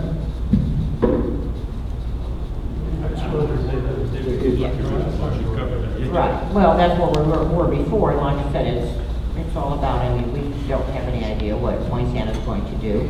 That's totally up to their board. We just know what we want to do. I mean, it doesn't, I mean, even when I read the settlement offer, it doesn't look to me like there's some other crazy liability that we're gonna get hung out on Poinciana's. I mean, once we pay and settle and it's done and over with, you know. It's theoretical, but I like to be thorough. You lawyers, theoretical. All right, so where are we at? I think Mr. Clark made a motion, and I think Mr. Masters seconded. Okay, all in favor? Opposed? Okay. Thank you. Last chance, Norman. Okay, is there any other business to come before? No, great. Okay, the next meeting is going to be March 18th at 9:30. Do they have the mosaic shut down for tomorrow, or is it going to be here? I believe it's in this room. Okay. If there's a change to that, I'll make sure the board knows all the things. Okay, great. I guess actually the next meeting is at 11 a.m. It's a joint meeting technically, but, March 18th? no, today. Oh. Another one, technical ethics. Yeah. Yes, for the joint meeting will be at 11 o'clock, but I'm just saying the Channel West. Got it. How about we have a motion to adjourn? Motion to adjourn. All in favor? Aye. Opposed? Are you going to be staying on? Thank you very much. Thanks, Peggy. I'll sign off now. Pledge present. Elizabeth Lamberty is present. The roll call for the Poinciana West CDD, Peggy Gregory present. Joe Clark, present. Mike Master present.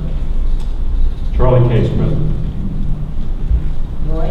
And weather repellent. We have a quorum. We can start the public comment period. People have comments on the agenda item, which is consideration of the merger.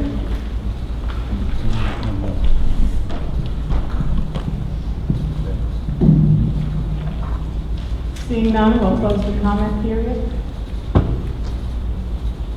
Now, do we want to just start the discussion? George, do you want to start the discussion of the merger? Sure, I'll get it started. Both boards have talked about merger of the Poinciana West CDDs in the past. I believe both boards were fairly far down the road during the same time that the amenity acquisition was going on. This way we can get the speakerphone closer to the speaker, I can't hear anything. Okay, hang on.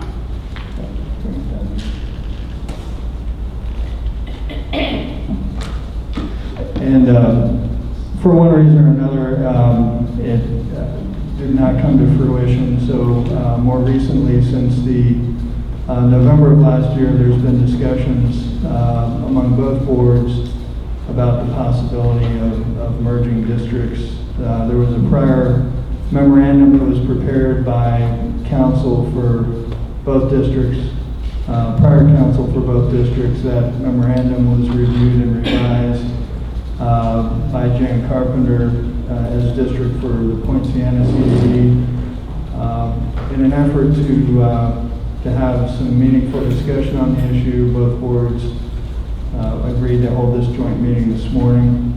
And I think that Jan is here now. The Poinciana West Board did discuss this item. They met prior to this meeting at 9 a.m. And under the district council presentation, there were some discussion among the Poinciana West Board. So it might be helpful for the Poinciana West chair to maybe summarize that discussion, and then the Poinciana Board can comment on that. Well, the discussion that was held during the West meeting was, there certainly is a full consensus that the point that we really do want to merge is something that we're happy about and something that we will do, etc. I guess the basis of the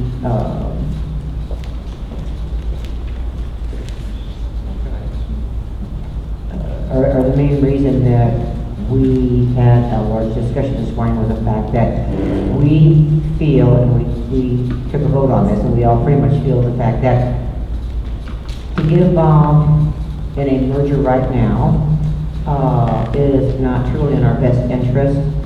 And the reason that we're saying that is because of the fact that we have the November 2020 election, we have 3 seats that will be up for appointment. And of those 3 seats, we have also then myself and Mr. LaRue that have another 2 years in our term. So I think the concern is the time frame and the amount of money, looking at the fact that this is already January, looking at the fact that, you know, there still has to be some thought, consideration, and revisions to a merger agreement. We still have to worry about publication, and it seems as though that it's just a little bit too much too fast right now, because we have only for the last week have had new council representing the West District, and like I said, I mean, again, you know, we are all absolutely 100% in agreement that we do want to merge, but we feel that it's definitely in our best interest before we start spending a lot of time and money to wait until we get through this next election in November. And one of the things also I will let Mr. Clark talk about is the fact that there was some new legislative stuff that happened last week that he can advise everybody of now that also kind of swayed us directly as to what's going on. Scott, you want to add something? Yeah, the discussion I had with the West Board was a couple things. One, I looked and found that the last 2 mergers that were approved in Tallahassee took 11 months each. Well, one actually took 12, one took 11 months from the date of filing of the petition to the adoption of the final rule. Obviously, that creates problems in the calendar if we're trying to do it in this year. Secondly, there was a bill filed last week in the legislature that would transfer the approval functions to the Department of Economic Opportunity. We don't know if that bill will pass, if it will languish, but if that change is made, then we could expect some interruption in the process, or worse yet, some, well, it's going to stop and you're going to have to refile with a different department. So that's a concern as well. Jan, do you want to add to that from our perspective? Sure, and I apologize for being late. I sat at the gate for over 20 minutes, just, so I was. Yeah, I explained before they Thank stuck you. in line. I was here, I just couldn't get here. Yeah, what Scott said is what we have experienced. It's been about a year, and we did discover the same legislative filing. You know, the only downside is if we don't do it now, we don't know how long the transition would take if the legislature does pass. They talk not only about transferring the obligations of FLAWAC, but also staff and everything else. So it could put the idea on hold for quite a while if it takes that long to get everything transferred. There could be a year or two where there isn't a possibility to file. But everything else is accurate. That's where we are. The only issue was the election, and the hope was to get it filed quickly and try to speed it through as quick as we can to get it done either before the election or now before this legislative goes into effect if it does get passed. Do you think there's a realistic possibility of getting it done prior to this legislation? Yeah, well, we did an expansion and it took about a year, but I think it could probably take a little bit less time if we have the filing ready and they also know that there is going to be a change, so they have the impetus to get it done and not have things hanging out there. If you had a vote, which way would you say? We are better off trying or not trying?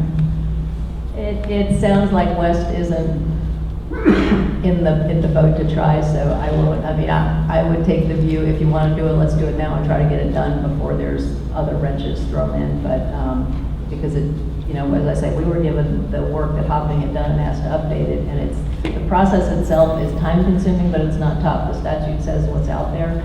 It's just getting the papers filed, trying to convince Polk County they don't need a hearing, which they shouldn't need one, and getting FLAWAC to assign somebody, which, we've dealt with them enough that we know how their process works and we try to push it.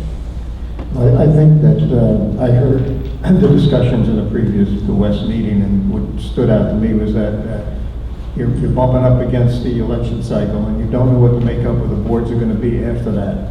And it could be that there might be some change in direction, don't know.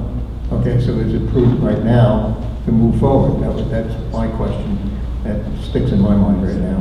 What we had talked about, I think, was the idea that in our documentation, that we will be specifying which seats will become Poinciana West CDD seats on the Poinciana CDD, and that the two people on Poinciana CDD that will be giving up their seats would be specified and known prior to the election starting.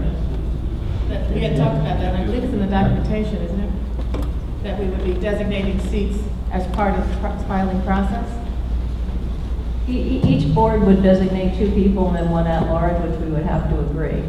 And so the thought process, which I haven't had a chance to talk to Scott, but with the prior council, was designate the seats as opposed to the people holding this seat, and seat, say 1 and 4 of this board and 3 and 2 of the other board, so that whoever is holding that seat would be the board member. You wouldn't have to go to the election. It would just depend. The at-large seat, how would we pick if we were to do it before the election?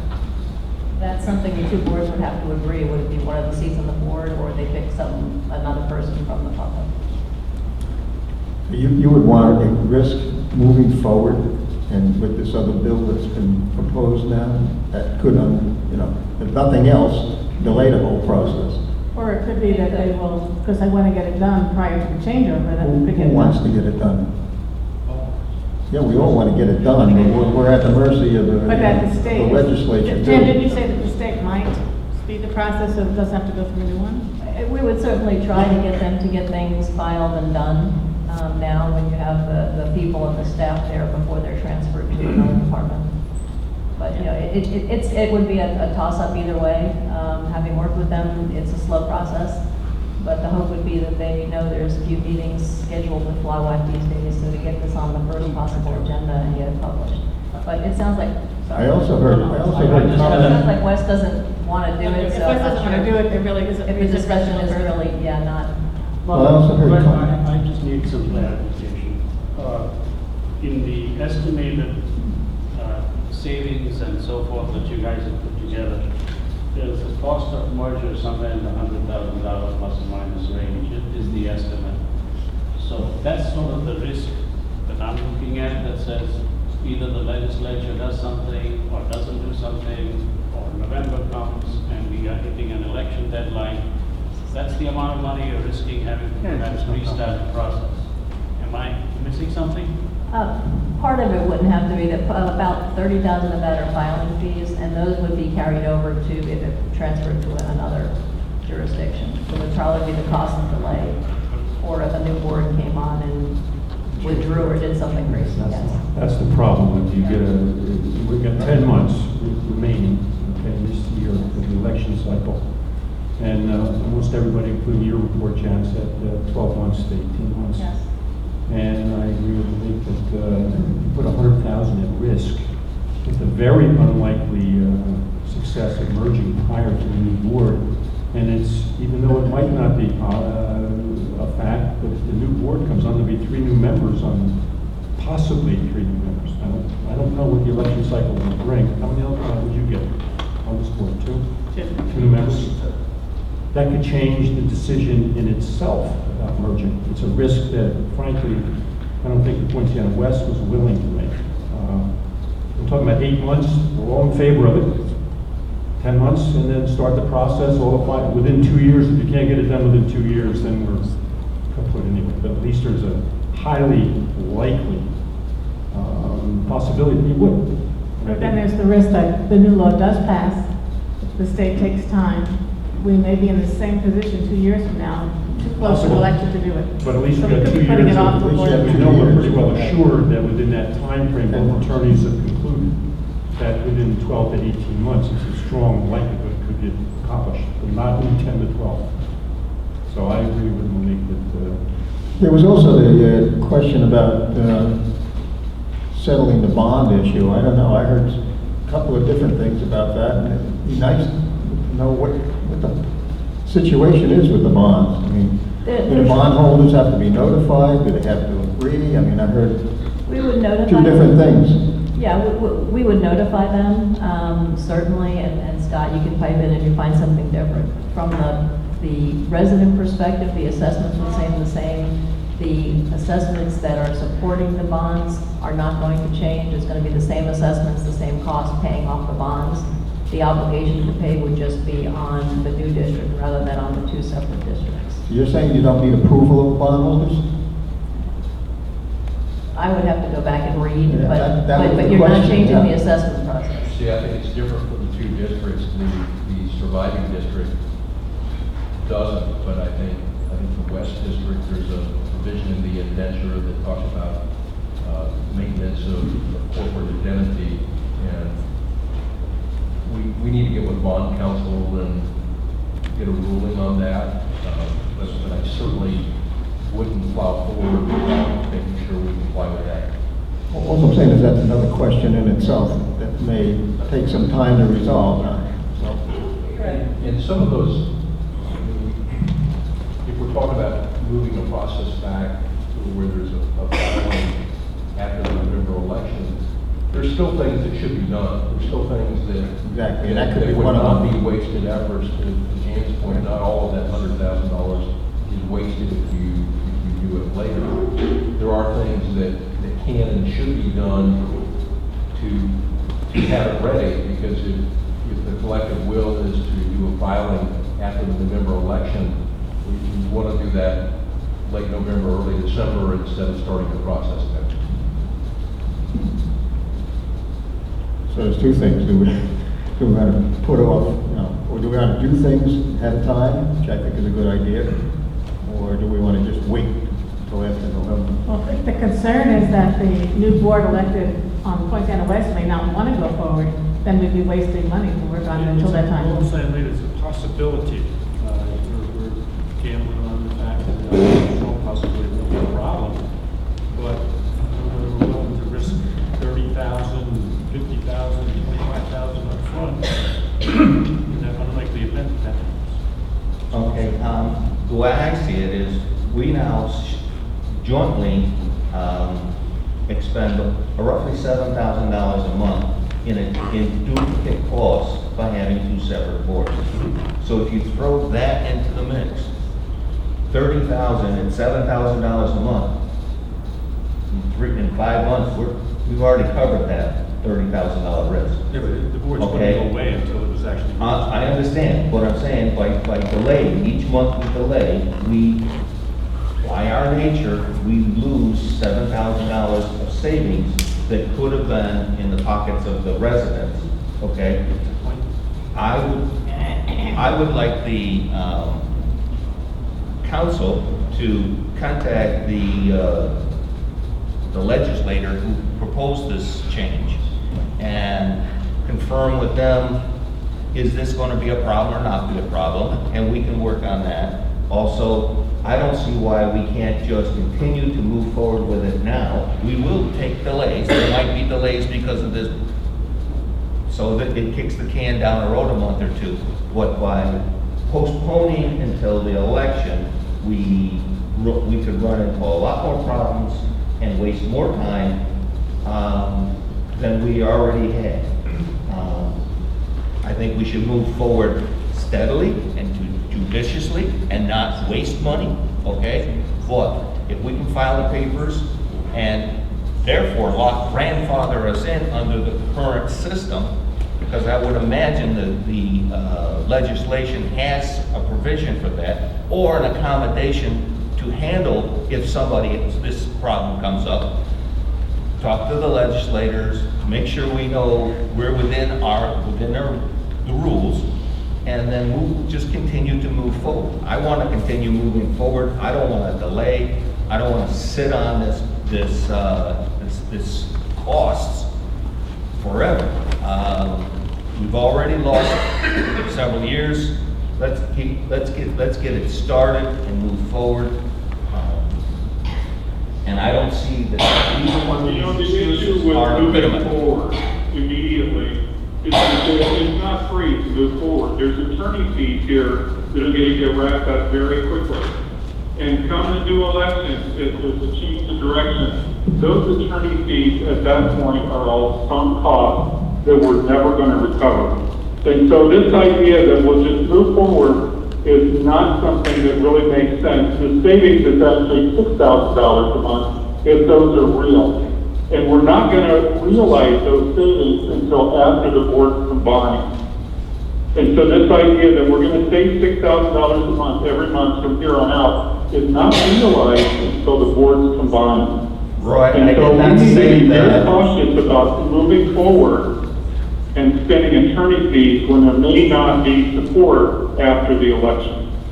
I firmly believe that if these boards come together and start the merger, and if there's at the next election, I believe the community will support board members who agree that merging the two boards is the right thing to do. I don't foresee a sweeping wave of residents who are opposed to these two boards merging. And as a matter of fact, I believe the vast majority of residents want the two boards to merge because they want to see the cost savings as soon as possible. And that's what I said. Not that we're going to save $6,000 starting this month. That is not what I said. What I'm saying is the sooner we get it done, the sooner we can start pocketing our savings and bring this community to one board, one community, and move forward instead of finding technicalities to put roadblocks in our way. I want this situation needs to come to an end. So, may I say something? Microphone. I'm not in the business of making campaign speeches, and in fact, one of the conditions I have agreed to by being appointed to the board is that I will voluntarily give up my seat in November if need be. So that's not the point. The point is, when I look at these numbers, it's not clear to me that these are true numbers. I mean, I don't know that if you merge the CDD, you're going to do a whole lot less engineering. Yeah. And yet it's showing savings of $2,000 or $5,000 or $8,000 for engineering. So instead of the budget numbers that people have looked at, we need to look at the actuals. We know what was spent last year by both boards. Why don't we look at actuals and see what it is that the savings accrued could be? It may not be $7,000, it may be $10,000, it might be $5,000. I don't know. But I'm not comfortable with the numbers as they are. So this concept of all these monies that the two boards are wasting on behalf of the residents, I would be careful how we say that, because I'm not sure where that comes from. The fact of the matter is we would be wasting money if we start a legal process that doesn't culminate in a decision, because that would be a clear waste of money. George, you were the one that put together the budget. Can you go through that and how you came on those numbers?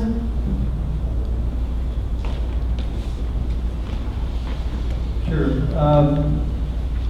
These are estimates, and you can do a lot of analysis and still not necessarily be accurate. But we took our best effort at looking at these. We also had them reviewed by both councils at the time. And so, for example, supervisor fees, right now you have advertised 12 meetings for Poinciana, 6 meetings for Poinciana West. The reality of it is, I think Poinciana West is probably, maybe more. All I'm saying, George, is that this is based on estimates. Oh, yeah. The West has already taken the position that we ought not to have 12 meetings. We ought to have 6 and already reduced our budget by $6,000. No, If Poinciana is worried about reducing the cost, that's the first thing they can do. Yeah, I mean, what this analysis assumes is that we're 4 times, that you're only gonna have one board meeting. Correct. But you have to understand that Poinciana planned for 12 meetings with the idea if we did need a meeting, we would cancel it if we didn't have agenda items. But Poinciana does have a lot more ponds and a lot more issues than Poinciana West. So far, we haven't found we can cancel very many meetings. And I could go through each one, but I don't know if the board really wants me to. I'd be happy to do that, but we did go through each line item, and the ones we believe, for example, dissemination agent, you only have 1 versus 2 agreements. The cost will not be twice. On district management, we have the agreement on both, so I've got a pretty good idea. And combined, I estimated there would be a savings about, if you added them together, the new contract would be about 2/3 of the combined contract. Engineering, I spoke with Kathy. There would be less meetings, that a lot of her time is meeting attendance. So that has an impact on what those costs are. You still have the same number of ponds. She's going to be doing 1 annual report versus 2. The field work on that 1 report will probably be more than 2 reports, but the cost is going to be less. There's a number of things like that there will be some savings. The advertising, obviously, there will be a savings. Printing and binding, you've got 1 agenda versus 2. Advertising, you're advertising 1 meeting instead of 2. The audit, you're doing 1 audit instead of 2. The insurance, there's savings. So each one of those, we've kind of gone down. Trustees fees, there's no savings. But we went line item by line item on your admin costs, and I'm not saying that this is spot on 100%, but I think it's fairly close. It is conservative, but your savings may be more than that. I'm saying that because I want you to know there was some thought put into it, and it was reviewed. A year after the merger, is it going to be 100% correct? Likely not, but I think it should be close. I think the other half of this equation that we have no substantiation on, as far as the breakout, are the estimated fees and expenses. And so we need this kind of breakdown on the expenses that would be required. For example, I believe this is probably put together based on 1 attorney rather than 2. Well, it was originally developed by the former attorney for Poinciana West and Jan was our attorney. So there were 2 attorneys involved in the process. Mike Eckert did the original documentation with the 2 boards in the first process. So there has been 2 attorneys involved, at least 2 attorneys involved through this entire process. I think the prior estimate on the fees to merge was 80 to 120,000. I believe when Jim reviewed it, they narrowed it down to 100. But well, I think we need a detailed breakdown on that as well. Well, that's going to have to be, I think, separately by each board, because each board has a different attorney, and their attorneys are going to have to advise them as to what they think the cost will be for their work within that board. No, Linda, I think that's not the point Roy is making. I just said, I don't know if it's 100,000, and Jan said something about, filing fees will be 30,000 or whatever, right? So, I don't know what the filing is or what the filing fees are. So if you take 100 and say, these were our estimates, whether it's 1 attorney who does it, 2 attorneys who do it, material. we get a better breakdown just like we have on the so-called savings side. Right? So Well, that it's we not, have the it's so-called- not immaterial, because we're gonna have two attorneys involved. Each board has their own attorney. So there will be attorney's fees from each board, and those will be discussions that each board has to have with their own attorney. Yeah, but I'm just looking at it purely from the business point of view, whether we do it in one board or two boards, I agree with you. But the point is, if you're saying there are costs and there are benefits, and therefore being asked to make a decision one way or the other, whether you want to go forward or not. I'm saying I only have one side. I don't have the other side. So whoever needs to do the other side. Well, That's basically what Roy is saying as well. But if you're going to have two attorneys involved, then to only get the costs from one attorney Well, the winning isn't project the will whole have a picture. So as we're proceeding through this, we need to have an idea of whether we're meeting budget on the attorney fees as well as the estimated fee. And so we need to have that broken down so that we can know, are we 10 times over on one particular activity or not? And at that point, it blows us out of the water. Okay, so I think we're in agreement that we want to see a fee breakdown from the attorneys. Do we need a motion to accomplish that?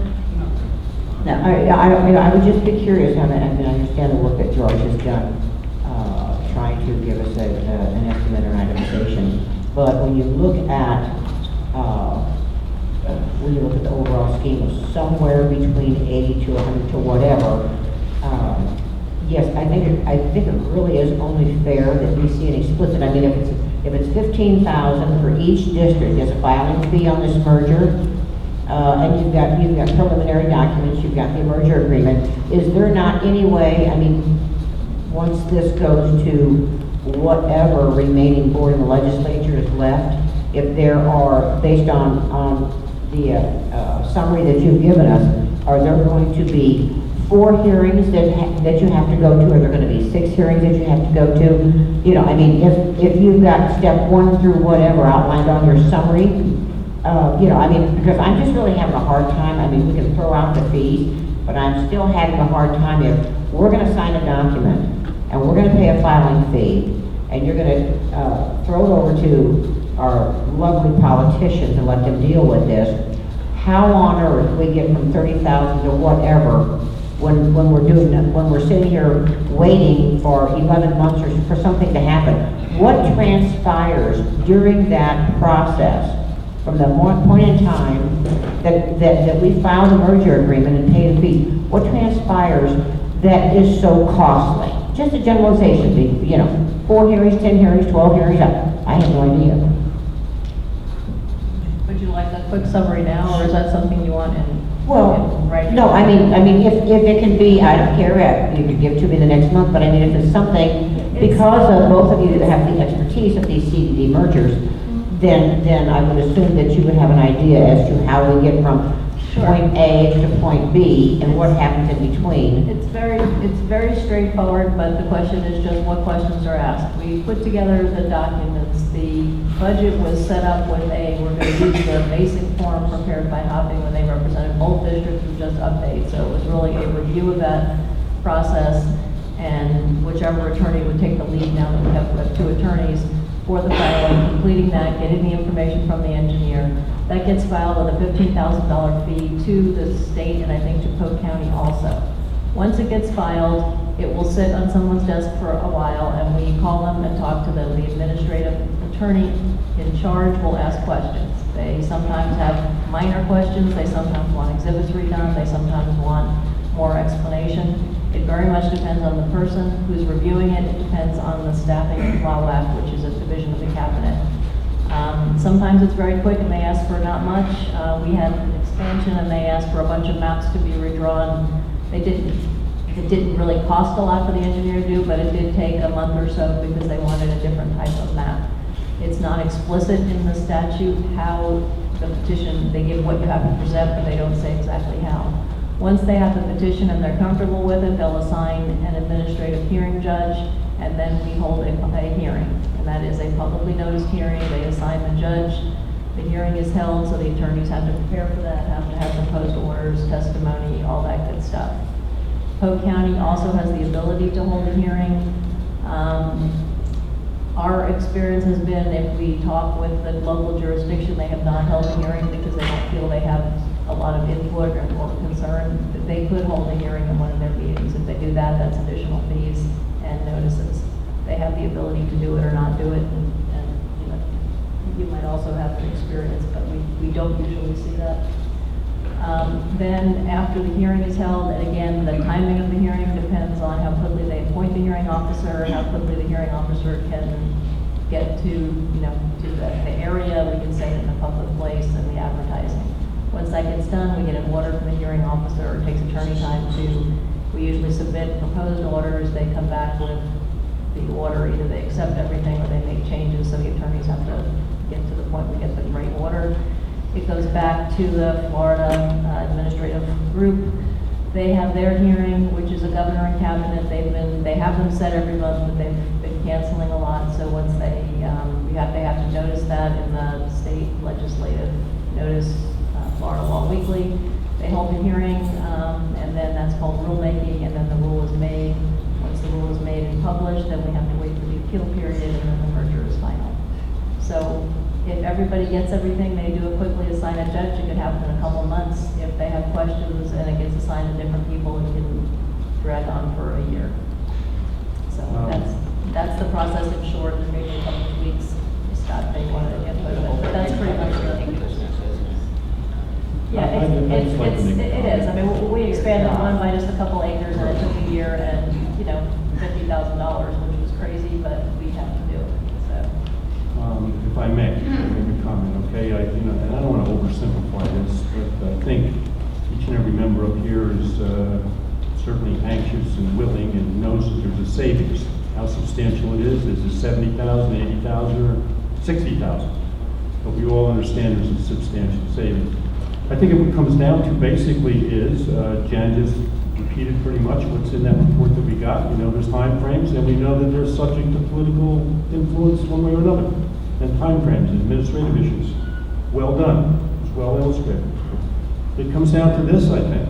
All right? We all want to do it. Question is, when do we start spending money? It's going to cost $100,000 plus or minus. We know that. We know the savings could be based on the results here, you know, a year and a half to 2 years of full savings, and then we get it in perpetuity. So, in my mind, it comes down to one thing. We know that there's an election coming. Do we wait the 10 months, solidify the boards, and know full well then we got adequate time frames to do the process? We know that. Both attorneys have agreed. They agreed years ago that we got the time frames. So I think we need to decide as a group, and I think the Poinciana West Board had a nice discussion about it. Do we want to take the chance that the 3 members that come to the board, Monique said, and so did Joe, that they were more than willing to offer up their seats? What happens if they don't get elected again? That's my only concern. And I think it's unlikely. I think the good members will probably get back on. But if you get 3 other members on there and Poinciana West says no way for some strange reason, we will have spent whatever sums we think is reasonable to get to that point. So it's kind of simple for us, I think. Do we start now? Good point. Or do we wait 10 months, start doing some basic investigation, and if there's a filing fee for $100, $300, go get them. If the county needs to make a determination, I'm not too anxious to spend 50, 80 grand prior to knowing exactly what's going on. That's my whole point. We got to decide. If I could ask a question, I'm aiming at Roy and Jeanette. You say these are estimated numbers and you want hard numbers. I don't think we can get hard numbers. I think we're going to have to deal with estimated numbers. And do you have some basis for doubting these estimates? I don't think I say I want to talk Well, numbers. for example, on the legal fees, there's paths that are listed here. And normally in a project, you can go through and you can assign a legal fee that you would expect to spend on each path.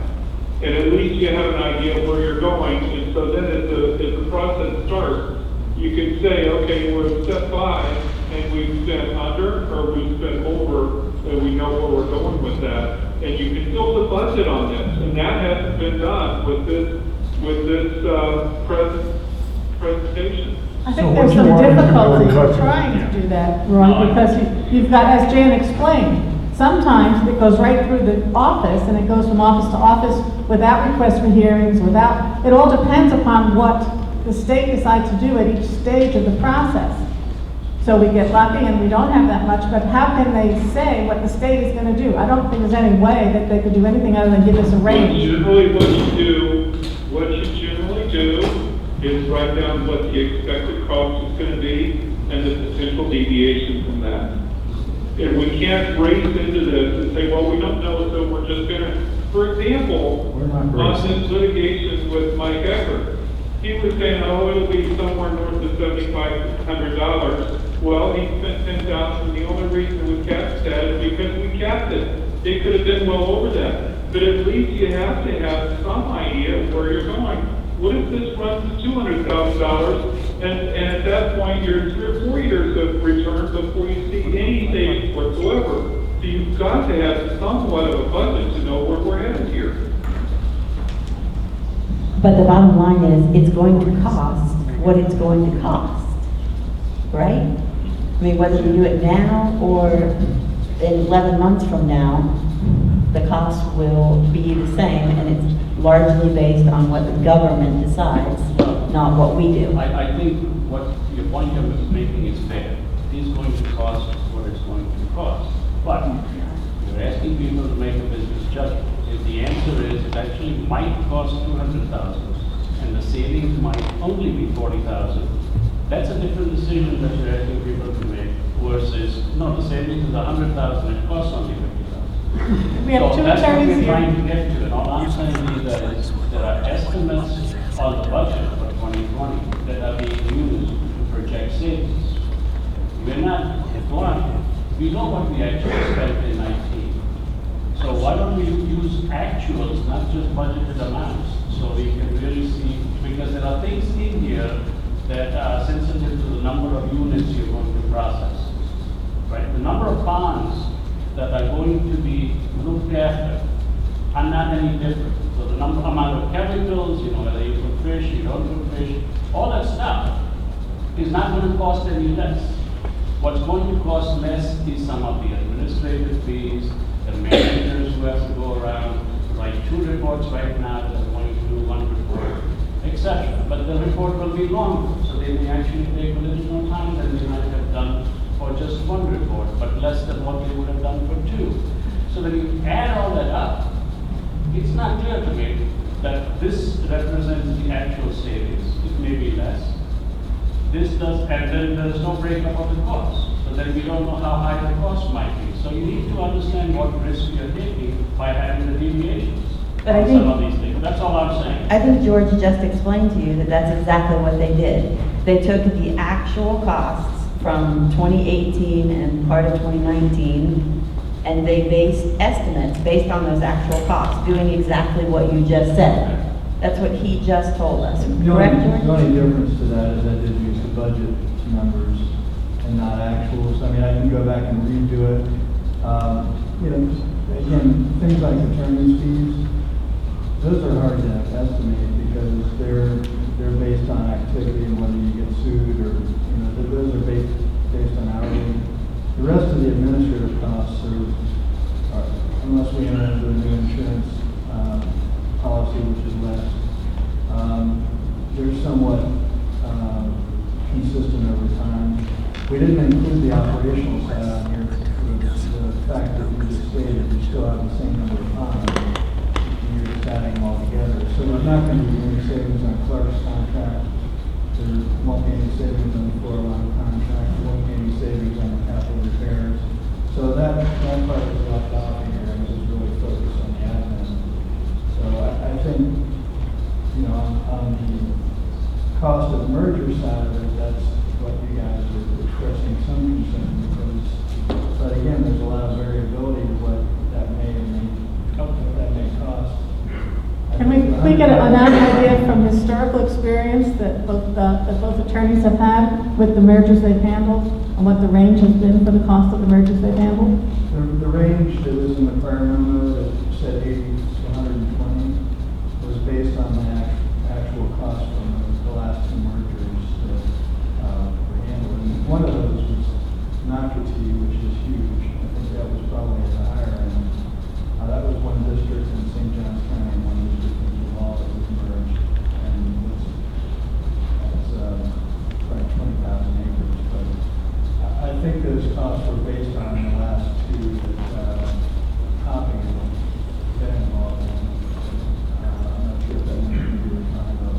Well, you know, if the range is really that tight, then those tests, we should be able to see a breakdown of what those tests cost if the range is that tight. But I sort of think to what end, right? If they give us a list, a piece of paper with 10 line items on it, and each task has a cost associated with it, what difference does it make? Are you gonna argue that this task shouldn't cost that much? And I still go back to the bottom line. The merger is going to cost what the merger is going to cost. We don't have anything coming up in the legislation or anything associated with the process that leads us to believe that if we wait, the process will become less expensive, do we? The way the proposed legislation is worded, it just transfers all the obligations and staff of FLAWAC to DEO in this case. So the bottom line is, whenever we decide to start this merger, it is going to cost what it is going to cost, and the cost savings are going to be what they are. We have the best guess estimates from our manager who has served us well, and the sooner we get the merger moving, the sooner this community starts realizing these cost savings. Am I correct? Well, I agree with you, Elizabeth. And I think everybody's done a fine job. Thank you, George, for putting together this estimated list. And I understand that it's a process, et cetera, well, when you break it down hour by hour. And I think that we can make some changes to this initial guesstimate as to what the actual costs are going to be. They're going to be mostly administrative and legal. However, the concern, I feel on behalf of West, is when you look at the bottom line number, it is showing your savings of $25,000. That was showing someone? 72. So 1.2, well, that's not even, you know, I mean, I understand it sounds like a large number, okay, but it's going to take a while to recoup that. And again, we're at the mercy of the legislature, and the costs are going to change, time frames are going to change, but the concern is that from our viewpoint, we have 3 seats up for election in November. Let's say, Manek and Joe. Now, okay, that's all good and fine, but again, if they, even though we all sit here right now and agree this is great, boy, we're going to do this right now, that's great. However, because of the money expended and the rush and all that sort of thing, even if they agree that they're going to run right now, so we're like gangbusters, let's go ahead and go through this merger agreement. Again, you have no idea if any of us on the West Board are going to live here in November. You have no idea whether we're going to have to move. Look at poor Shirley. Okay, whether we're going to have to go out of town for a relative or to take care of someone. So to absolutely just say, well, you've got those 3 seats, those are in the bag, they're just going to get it up, so it's not a big deal. The concern that Charlie has emphasized also several times is that because of the fact of the unknown, nobody can guarantee us that after this time and money that we are spending, that whatever happens of these 3 seats on the west side are going to be in total agreement with what we all agree with right now. But those unknowns, even after the election, will still be there. Because we could have this totally 5 boards just elected, and you could have people that have to leave after the election. You could have people that decide to resign after the election. These uncertainties are going to be there with these boards, with the next boards, and with the next boards going on. We just keep putting it down the road until we have a perfect board that's going to be here for 2 years, and I think we will never do the merger. Well, but you started it long before any of us were elected, then it was put on hold, then they start, stop. And now all of a sudden we started again, and it's like, no matter what goes on, we started, boom, boom, gotta do it right now. Well, you started it several other times and you didn't go forward with it, so what is the urgency right now that we can't wait till November? To get to the point where we can have cost savings as quickly as possible. It is something that this community has asked for. It's been going on since 2015. I was not on the board when they agreed to the first merger agreement. Our board went through the documents. It's reasonable. It's what has to get done. The state sets the process. It's not a magical process that we've developed. It's a process that has to be done based on what the state law requires. I don't see that waiting is going to change the process, and I don't see that waiting is going to do anything but increase the cost of doing the process. As fees could go up, lawyer hourly could go up. Who knows what could happen with fees? So I personally don't see any reason to wait. What do we need? Do we need to make a motion to call this to a vote? Well, I Well, think I that's don't what think we this should. whole, I don't think we're ready for a vote. I don't think we should. now that we settled the price issue, good, cost issue, let me ask you something about approvals, okay? What can deep six this whole merger thing? First, you need approval by the boards, we got that. Both boards want to merge, okay, that's good. Where's the next approval gotta come from? Do we need approval from the bondholders? And if we do, and we don't get it, does that deep six the merger? That's where I'm concerned with that, I'll tell you the truth. We don't know if we need approval from the bondholders. And if we do, how do you go get it? And how do you know ahead of time that you're gonna get it? Yeah, there's a provision in the West Trust indenture that I believe needs approval. It's the survival of the corporate entity type of thing. Okay. That's not a problem for the Poinciana district because it's the surviving district. It's a problem that's unique to us. I'm kind of the new guy in. I've just read it and begun to form an opinion about it. I need to consult with bond counsel about it.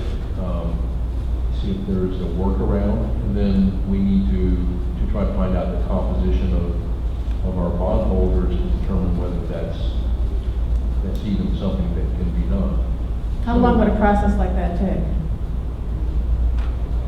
Can that be handled by a phone call to the bondholders and ask them? You may not even know who they are. You might be holding bonds, right? Yeah, You might be holding a bond. I probably am, but I'm just saying, there's got to be somebody that you can call and ask that question. The bond trustee represents the interest of the bondholders, and they have the sort of exclusive private listing, so there isn't a way to do it. And in Scott's defense, I have not looked at it, and I've not talked to Hopping about it when it came through.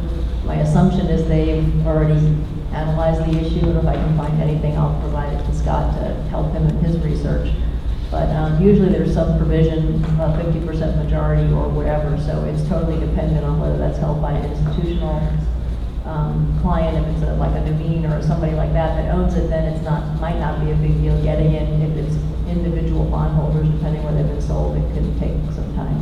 So that's step one, as the outline, the merger process. Step I one. would sense it's probably been Determine if done you just need because that. this started so long ago, but I'll try to see if I can find anything in the files. I think it's mandatory that we know that ahead before we go in anywhere. Is that the only stumbling block? I don't know. What about That's what I'm FWO? asking, the attorneys need to answer this. The people that I've heard discuss this came up with, if I understand it correctly, 3 objections. One, they don't like the way the numbers of the estimated costs are presented. They would rather see something, and they have to tell us what that is. 2, does it require approval of the bondholders? And that is not a quick and easy decision. That takes time. And the 3rd is whether we should wait for the November elections. I personally am of the opinion that we should not wait for the November elections, but I'm open on both of the other subjects. And I think we can probably address those 2 subjects in a relatively short period of time and get moving. But I would ask the question before we have George spend any more time putting cost savings together. What if he does another analysis and it comes back to only being $50,000 a year? Is that going to change your decision to merge the 2 boards? What if he comes back and it's only $35,000 a year? At what point would you say, based on cost savings, that we wouldn't merge the boards? It's not just the cost saving, it's a question of what it costs. Is that I Mike gave you working? the No. example. Is that Mike Savings is working? 30 and it costs 300. That mic's not working. Nobody How about now? No, closer to, you ever put it closer to your mouth? Let's try this one. Turn it on. Yes. They gave me all not working mics for a reason. How about this? Okay. I think the issue is not just what the cost savings is, which I know everybody seems to want to focus on. It's also what it costs.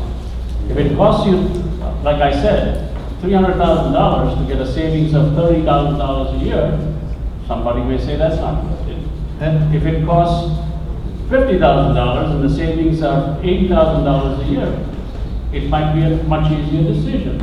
So I think we don't have details on both sides, is my sense, and we've already been told that we'll get that. So looking forward to this. As I understand what the lawyers have said, The elephant in the room is the cost savings, and this driver in people's mind that we have to do this immediately because this cost is killing us. We're not talking about $1 million a year that each side is going to save. It's literally each side would save at most $36,000 a year. This is not a huge driver. This is roughly less than 10% of our active budget of what we're spending right now. So this is not a huge issue that we have to resolve yesterday in order to get this done. The cost savings is not a huge amount. And so we need to also put that in perspective. That's a piece that's why, and the upside to the cost of this getting done is the attorney fee, which can rack up very quickly. And so we need to balance these two to understand where we're going. But I would say that what is the community getting out of these extra costs? If the community was getting something, then yes, I would say we have to do a cost-benefit analysis. But ultimately, we're saving the community money that is currently just being wasted. They are not getting anything for spending this additional money. Correct? No, not correct. I think you're talking about spending more money on legal fees, which means the community is spending more money. Each of the residents are going to spend more money before they see any potential savings, okay? And that's the decision we are talking about here. Not some magic is not going to occur right away. In fact, you're going to have to spend more money to get to a point where we're going to realize the savings.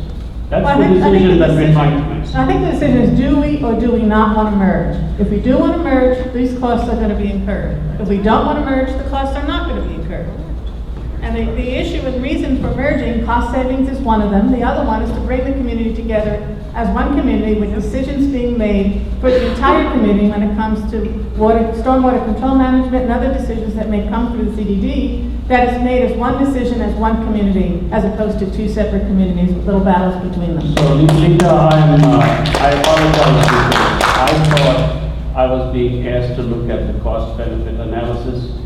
If the idea is that forget what it costs, it's going to cost whatever it might cost, $10 million, but to bring the community together, you're more than willing to spend that. I think that's a different decision that we have to make. That's the big part of this decision. I mean, the cost factor, what is it going to cost for us to do this? And is it going to save us money? Ultimately, it will, but the big thing is bringing the community together as one. That's the reason this was started. How exactly is the community not together?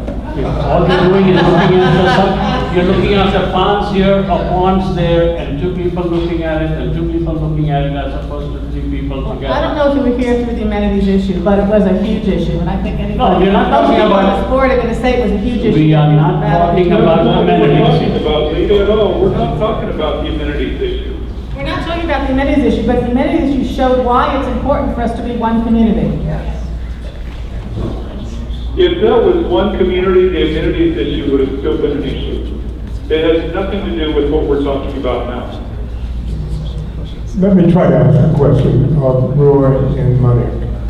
What is it you would like to see in those numbers? I mean, we are going to be dealing with estimates. There's no getting around the fact that the estimated cost, and I have to say that when I looked at $100,000 as an estimated cost, my old instincts as a reporter said, whoa, that's a nice round number. I don't like that. But I'd like to know what you guys want them to give us. I think we already talked about that, and I've been promised that they will go through it and give us a new version of that sheet. So that's fine with me. I think partly what Roy is talking about is from that sheet also tracking the expenses as they occur, right? So somebody expected that a certain set of steps is going to cost $10,000. Did it cost 5? Did it cost 20? Did it cost 10? You can track it. Otherwise, we had the problem, I guess, or you could have the problem, that you have no idea what the costs are. You get to $100,000 and you find out you're halfway, as opposed to the full way. So, that's all I think that the other concern was. I think that we're just going around in circles. I don't think we can get anywhere at this meeting. I think it's clear Poinciana West still has questions and everything that board has to solve. I don't think we're ready to discuss at a joint level. I think we need to end this meeting. Poinciana CDD has to start its meeting at 12. And I don't think we're going to come to a conclusion today. I think Poinciana West needs to work through their issues. And when we're ready, and when they're ready, we can have another joint meeting. Before you do that, can we put the bond approval issue to bed? Can we ask council to go and research that? Yes. Get that off the table? Well, that's what I'm saying, that's Poinciana West issues. Let Poinciana West handle their issues, and when they're ready, they'll come back to us and say, let's talk again. It's a merger issue. Okay? No, it's a Poinciana West issue. If they can't do it because of their bonds, then they can't go merger's forward. off. Then the merger's off. So let's let Poinciana West solve its problems and solve the issues they have, and when they are ready to talk again, we'll set up another joint meeting. I think we're wasting time. I don't disagree, I just want to. I'd like to see us start something in motion to resolve the two issues that I think are resolving. And then we can make an intelligent decision. I didn't get done with my approval issue. Is there any other entity that we need approval from for this merger to go forward? There's a Florida FLWC, that they need to approve the merger? Yes, of course. Is there any problem with that? That's foreseen? Is there any foreseen problem? Have they ever not approved one? I mean, I'm asking a tough question, but. It's unlikely, in my opinion, that they would not approve it. Okay, how about the administrative law judge? Can he say no? Why would he? I agree. Yeah, I just want to know. his job is more to gather facts and put together a transcript of the merger and document it and take any public comment. So I don't see that there would be anything negative Okay, in that. so the big stumbling block might be the bond orders. Might be. And my gut feeling is that hasn't been researched before, so we will try to see if we can find something to help speed up West's issue. Good. So we should be able to get an answer to that question. Relatively soon. I think that the Poinciana CDD voted to go forward. Poinciana West isn't ready. Let's wait till Poinciana West is ready, and then we'll call it a joint meeting. Leave it to do me a favor, let's kind of quantify the differences here. If I'm getting the correct interpretation, Poinciana Board is ready to go right now. Let's get into it, let's let it go. Slow down, it's not rushing, it's following a process. Following the process, we started this in October on our board. Our Not being board aggressive. we had Just trying to quantify documentation. where the heck we're at here after another hour. If you look at our October meeting, you'll see that that was when we first brought up the discussion with Okay. Jan. Jan put through and did all this documentation. So we've been at it now for 6 months. So we're ready or not, so let's just wait. Just trying to quantify where you're at, okay? Ready to go today, all 5 members of the board. Okay, that's good. We all want to get this done. The Poinciana West Board has simply said, we're a little concerned about spending the $100,000 now, prior to this issue that Peggy, I think, brought up very and quantified very nicely. Okay? So, I think we know where you're at. I think we know almost where, I think we know where Poinciana West is at. And believe me, I'm willing to compromise at some point. We gotta get this thing off the dime. We'll have 10 more meetings, there'll be no choice. Okay? That's why I don't think we need to meet again until Poinciana West is Fine, ready to we'll go resolve that forward. very quickly, I think. Scott, how long? Find out, Mr. Zimbardi brought up a good point. How long? Find out about the bond. Within 30 days. Okay, all right. By our next meeting, Peggy, I don't want to get ahead here. We'll be prepared to send over our... We should be, but like I said, I mean, as we talked about before, the main process is that Poinciana does not have any potential liability with their bonds, period. We do. So we have to, because of the fact of of this merge going through, we have to make sure that we are not, breaking all kinds of laws, especially with bondholders and trustees and everybody else. So we have to make sure that we can legally do this, and I would assume that it's going to be fine. We're certainly not the only little CDD in the whole world that's ever done this, that has issued bonds, etc. I'm sure it's not gonna be a big deal. Again, it's just like everything else. It's a procedure. You've got to call the bond holder, or you got to do this, you got to publish, you got to get authorizations, and then we'll have an okay. But it still is just a procedure that'll probably take 30 days and some legal work. Because if it goes another month or two, it's going to be moot anyway. That's So, yeah. because of, because of the amount of bonds that are out there. Right, and if you say you're not going to discuss it until your March meeting, then this whole thing has been moot, correct? Yeah, this meeting's It's been a moved waste of right time. now, because you only have 9 months till the election anyway. Doesn't matter. No, so then why are you saying it's moved if it's March? Well, What was the last? yeah, The election. Because they said if I they'd get it done in may, 6 months. Scott and I No, they have, cannot get it done. Let in 6 Jan months. They said explain. between 12 and 18 months is their experience now. That's You want what to the feel election- optimistic and feel that you can get it done in 6 months, we can all feel it, but that's not the reality. They've never said that the reality is that they can get it done in 6 months. What they described is that the touch time in this whole process is very little, but the cycle time is about 12 to 18 months. You wish the legislature could move off its dime, you wish the administrative law judge could do things faster, you wish lots of things, but experience tells you it doesn't happen. So I'm not thinking that this is gonna happen in anything less than 12 months, and I'm hoping it never goes beyond 18. But that's the range that I think people with experience have told us it takes. Jane, could you please clarify that point?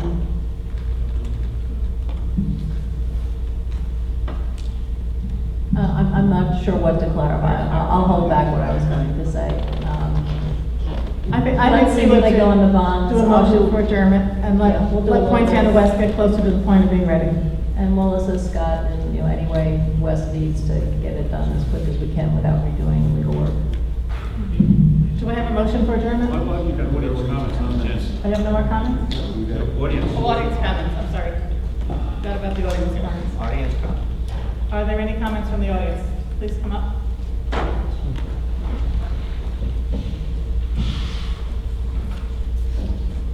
Hi, George Muller, Poinciana West. I think the only thing that is absolutely definite, there's a lot of estimates, a lot of things we can't be sure of, and that's going to always be there.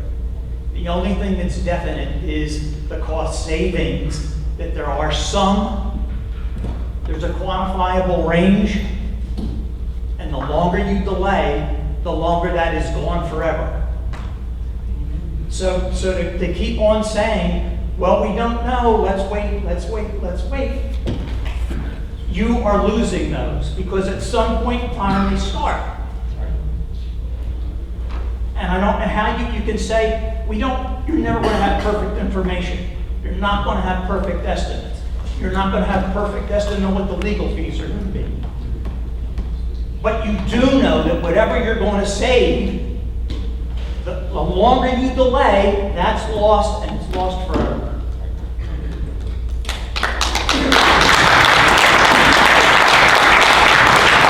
Are there any other comments?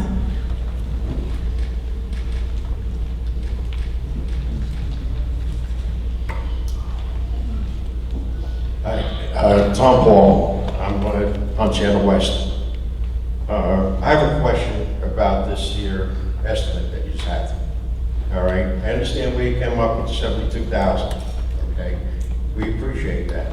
But my feeling, looking at this here estimate, is I'm looking at Poinciana and Poinciana West separate, okay? And the way I'm interpreting this is that Poinciana is going to get an increase of $126,000, and that Poinciana West is going to get an increase of $149,000, based upon what you have here. No, we're just showing you what the current costs are for Poinciana CDD, the current costs are for Poinciana West, and what the merged cost would be. There isn't an additional cost for the two CDDs. Okay, so in other words, we're gonna save 72,000, but we're gonna pay 100,000 to save that 72. Well, we'll be saving that 72 every year going forward. The initial cost will take a year and a half, probably about a year and a half to make up that cost, and then for the next 20 or 30 years, we'll have the savings. Okay, so all these estimates that are here, it's garbage, really. What? It's like garbage, it doesn't come into the factor here. Well, I'm not going through we went through the list. George went through the list of how we came to the numbers. I think everybody here has established that George's work has been good. That's the closest we're gonna get to what the savings are gonna be. And they may be higher, they may be lower, but there will be savings. That, I think, we can guarantee. Well, can we get a closer figure of what the savings will be? I don't think we're gonna go further, any more on this question. This is what it is. That you've made your comments. Are there any other comments?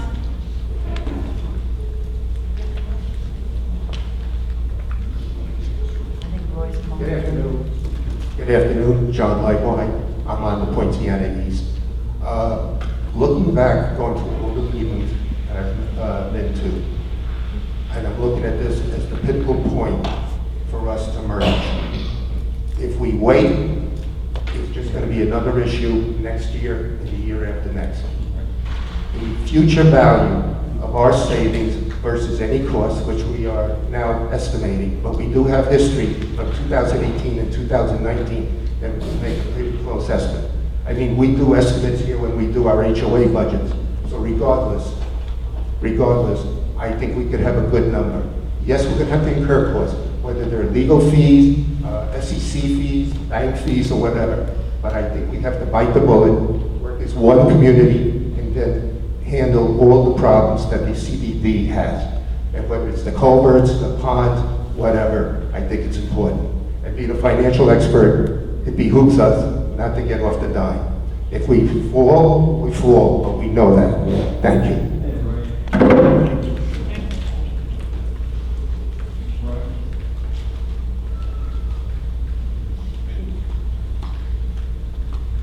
Sally May, CDD West. Talk into it. What I heard out You have to here- hold it closer. I think what I heard out here, it appeared that you all agreed we should go forward. The question I heard was, will the bonds allow us to do that? I don't like hearing let West come back and we'll go forward. I would rather see that we commit to a date to meet. If he said 30 days, we should be able to say we're coming back and join April whatever, or March whatever. We shouldn't be saying, well, let them get back with us, because that just extends the time. Well, if we wait until their March meeting, we are then getting too close to the election. We're better off just waiting for the election, because by their March meeting, then the next possible joint meeting would be April. Filing is May. I mean, we're just moving so close to the election, we're better off waiting to the election. So West can't meet in February? So that's West's decision. Well, It's not that we can't meet, but like I said, as we kind of discussed, we are kind of in a holding pattern until we find out from the bondholders what's going on. 30 days. 30 Well, days. no, I believe council estimated approximately 30 days. Again, this is everything we have no control over this, so he can research, he can go through the make calls to council, he can make calls, but there's no guarantee. He might get a response back in 10 days that says everything's fine.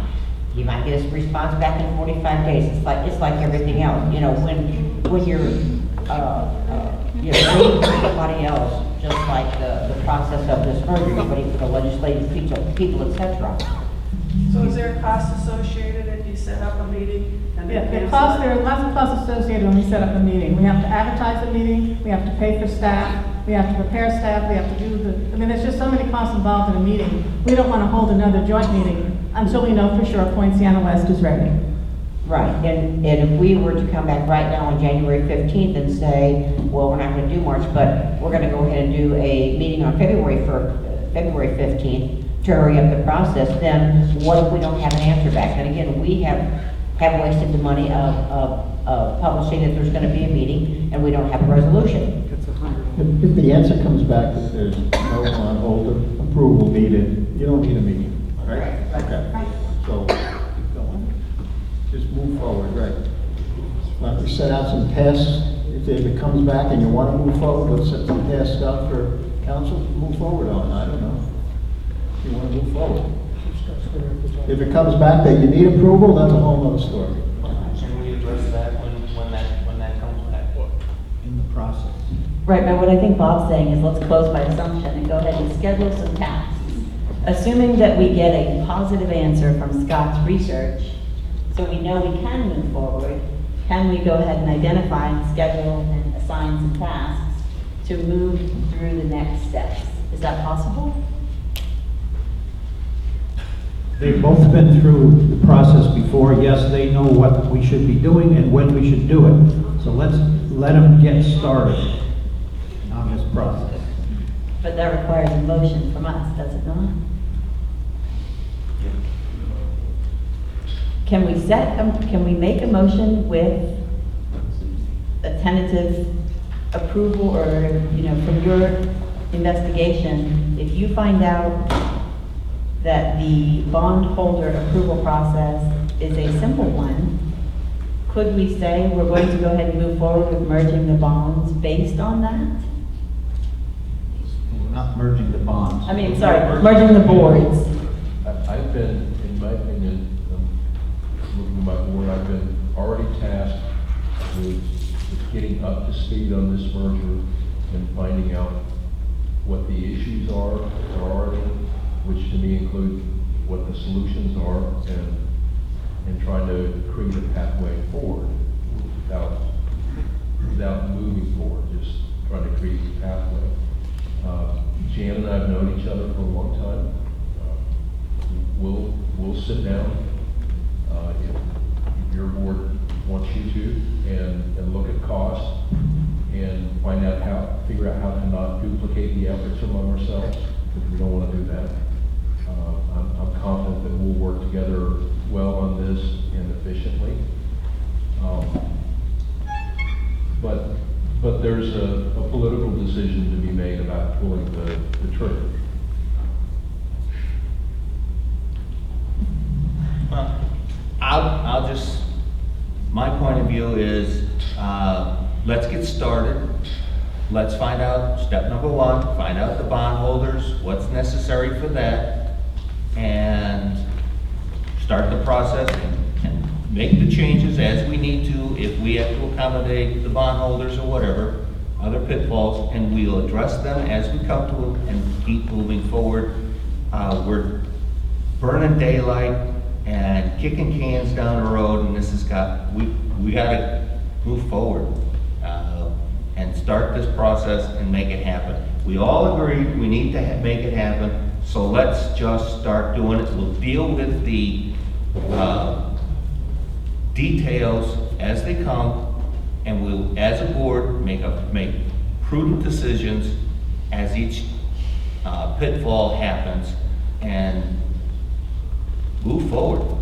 And if at some point, 6 months from now, we gotta pull the plug on it, okay, I can live with that. What I don't wanna live with is what's been going on for the last 2 years of just delay, and what if, and we never get anywhere, and we're just wasting public's money and just wasting our time. And I'm tired of it. May I suggest a path that might accomplish some of that without requiring a lot of votes or process? Perhaps once Scott gets his research, and if he gets comfortable that the bond issue can be resolved or isn't an issue, we have a draft merger agreement. I think the boards have seen it. How about Scott and I think we can each go through it in just a couple hours to make it a draft enough to circulate to each of our boards so you can see it and give us comments, and put the petition together that shows exactly what would need to be done. And neither of those are huge tasks. It's a few hours. I don't think you'd even notice the blip in our bills, really. Scott has more from a standpoint of he's got to do the background research, but I think we can at least, I know on our side, we can get the draft petition together and get the merger agreement is already ready for folks to look at, so you can all look at it and start reviewing it. So when we get the go-ahead, the documents are there, your questions are answered, and we don't have a whole lot to do but get the petition with the various exhibits and things we need to get from engineering that would cost more significant dollars. Or at least on our side, I think we can do that on the Point Siena side. If you're all comfortable with that, and then Wes can decide if they would like to proceed that way once they feel comfortable, or maybe after their meeting.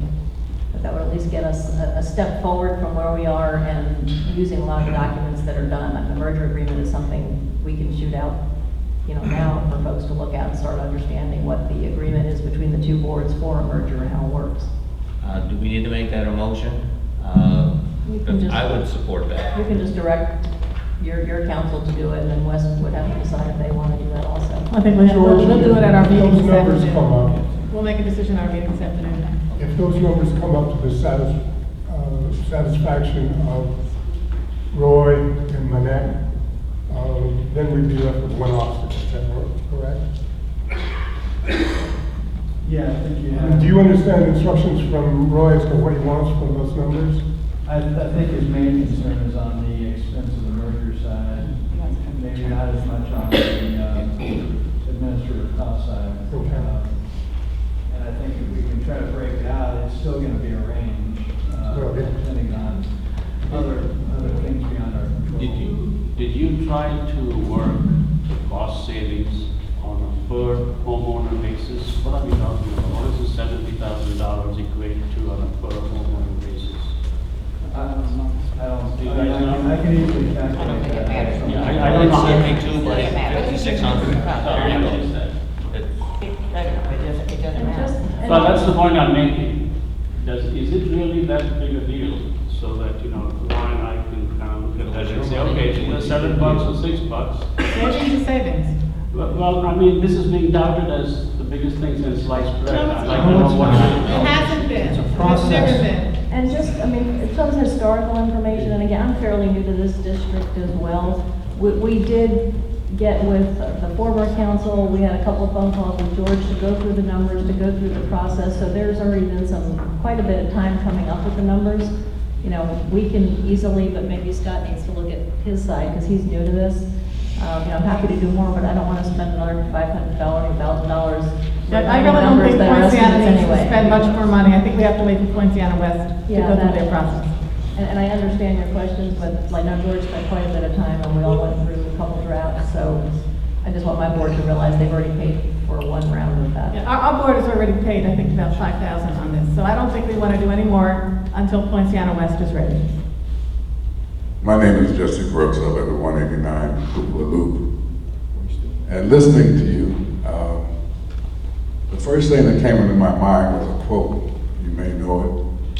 It says, "A house divided." I feel like we're saying that we want to be a house united, but we still are a house divided. Yep. And so you think about what it is, the original intent that you had by merging these two groups together was to, at least in that way, become a house united. At least under one community, under one process. I think it might be tough to have two HOAs, maybe, doing similar things. But there was a reason why you decided several times, obviously, that you wanted to perhaps merge. So for the question that I have, one of the questions that comes to mind was this instance in terms of the bond, the shareholder approval piece. You've gone through this a couple of times before. Has that never come up before? So do we have Assuming that some, Mike Eckert probably has done the research. well, Yeah, I'm pretty sure that. Different attorneys have different legal. well, that's my point, because The indenture document that is driving this, the language can vary from deal to deal. So they're not all the same. The master trust indenture language may vary in one deal than another deal. So it's not necessarily that this has not come up before. But two attorneys can look at a certain provision and have two different opinions on That's the way that every attorney can look at it and come up with something different. My point being is we might have some history here that we can go back and look at, some research, something that was done, so that we can understand, at least from that standpoint, what was decided on, that they were able to move forward and perhaps overcome this particular hurdle before. So I know it's going to take 30 days, if you will, to look at it, and we go through a lot of different things so that all the I's are crossed and the T's are dotted, or whatever that means. But you have some history, and let's look at the history and find out not only what could have happened then, if there was any determination about that then, but what also took it off the rails before. That we're back doing this now for the second. What took it off the rails was the amenities issue. Okay. That's why it was put on hold. That's not true. No? See, so we're not, That we're was what- not, When I was at the meetings, that's what was said. that's not, so at the end of the day, we still don't have, we just need to, if we're going to do this, then we need to find a common ground that we're going to come together and say why we want to do it. And then everybody's efforts then is to find a way to get it done in the most reasonable way, in the most timely way. Hopefully we can do that. I would hope that we would be able to do that, understanding the time frame that we're working on to get it done as quickly as possible. Now, there's ways to do it, you know, step by step. You want to do it that way, but you also want to move with all deliberate speed, I expect. So I just challenge you, if that's what it is that you want to do, then you have to find some common ground to come together to make this happen, and not for your own understanding about what it is, but you have to ask for the greater good of this community, what do you need to do? So I just ask and challenge each of you to do that. Thank you. I had already closed public comment, but you want to continue with public comment? We do have enough meeting to have. Hey, We are already- John Hull, looking at Poinciana. Just a very quick question. Since neither board budgeted for this, how are you going to pay $100,000 this year? It wouldn't be all in this one year, and it would be on a month-by-month basis as needed. How would you pay it for it if you have a budget for it? We have reserves. We've checked with George. We do have. Okay. One suggestion, it sounds like there are a couple stumbling issues. I know we need to bring this to a head because we've got an executive session scheduled, we've got a court reporter waiting. But the issue of ongoing consent, if Scott believes he can get a response within 30 days, we've got the issue of concern about the estimate cost of the actual merger. We might be able to provide some additional information that we get comfort on that. One thing the boards could do is tentatively schedule a joint meeting for February in the event Scott gets a favorable opinion on bond order consent. I think Poinciana West has more issues than just that one. And I think that Poinciana West needs to agree. I don't want to waste another joint meeting and the cost of another joint meeting without Poinciana West being ready. I think they have to vote and be ready. We've already done I was that. just suggesting that it could be a contingent joint meeting based on the resolution of those issues, because that's not. But how can they come to a how can they come to a resolution if they don't have a meeting? Well, if Scott has a favorable outcome on bond consent, Poinciana West could have a 9 a.m. meeting, you could have an 11 joint. But that's what we did this time, and we ended up wasting this meeting. I don't think we want to do that again. I think Poinciana West has to make a vote and decide that they're ready before we waste the money of another joint meeting. That was just a suggestion. Well, I'm gonna, you know, I mean, it never was a process that we don't want to do this. But again, I really want to wait until council has done his job and given us the green light. So that we don't just, you know, have stumbling blocks in that process. It's not gonna take us years and years to move. You know, it's not gonna be postponed or whatever, but you know, I don't, you know, there's just been, in the last couple of years, there's been so many gotchas, and so many interesting / strange things that have gone on in this, whether it be lawyers, communities, board meetings, or whatever. And I just want to make sure, specifically because it involves the West residents and, you know, all the bonds, you know, that we know exactly what we're allowed to do before we say yes to something. I really think we have to wait for Poinciana West's decision. I also think we have to get to the point of closing the session out. We're already wasted a half hour of time that we're spending for our executive meeting, and I think it's time for this to end. I would like to call for an adjournment. I'm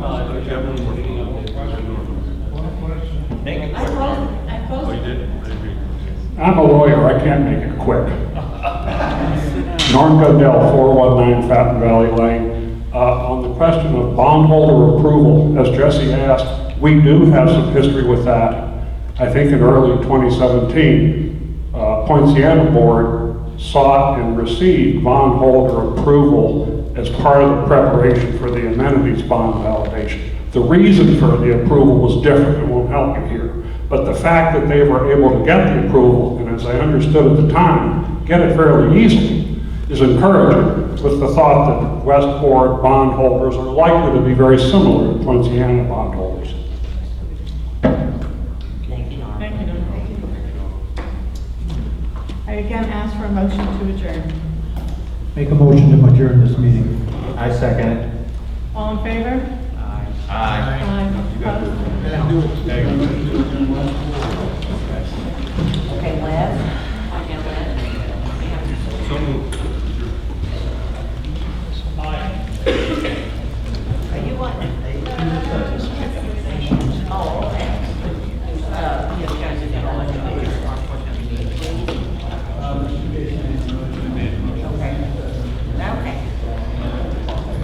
Okay, we'll take a 10-minute break and then we'll be starting the executive session. So why don't we take this back here?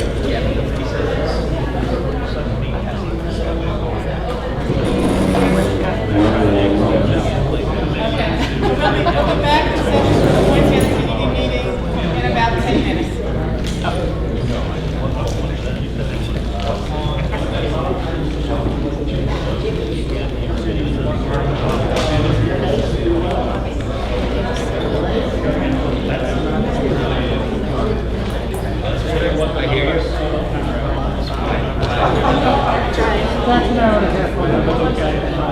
It's just such a waste of time.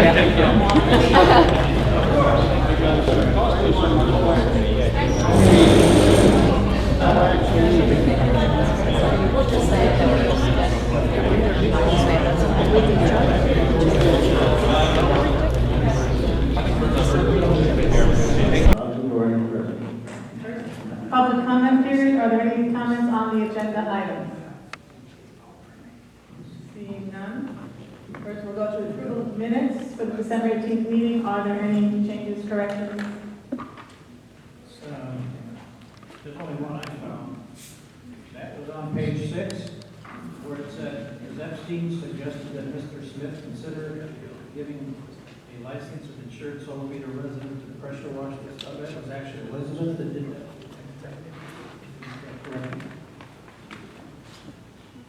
Page 6, top paragraph. Change Leah to Elizabeth. Okay, the last sentence. Yes. Any other, That's the only comments I have. anyone have any other comments? The motion to approve the minutes? I make a motion to approve minutes. I second it. All in favor? Aye. Opposed? Motion passes. Audit. Are there any questions on the audit report? I have no questions. No. Is there a motion to accept the audit? Yes. Motion to accept the audit? I'll second. All in favor? Aye. Opposed? Motion passes. The contract for agreement for property appraising, this is kind of a standard thing, George? Yeah, you approve this each year. It just allows us to use the tax bill as the collection method, which you're required to do under the trust and nurture.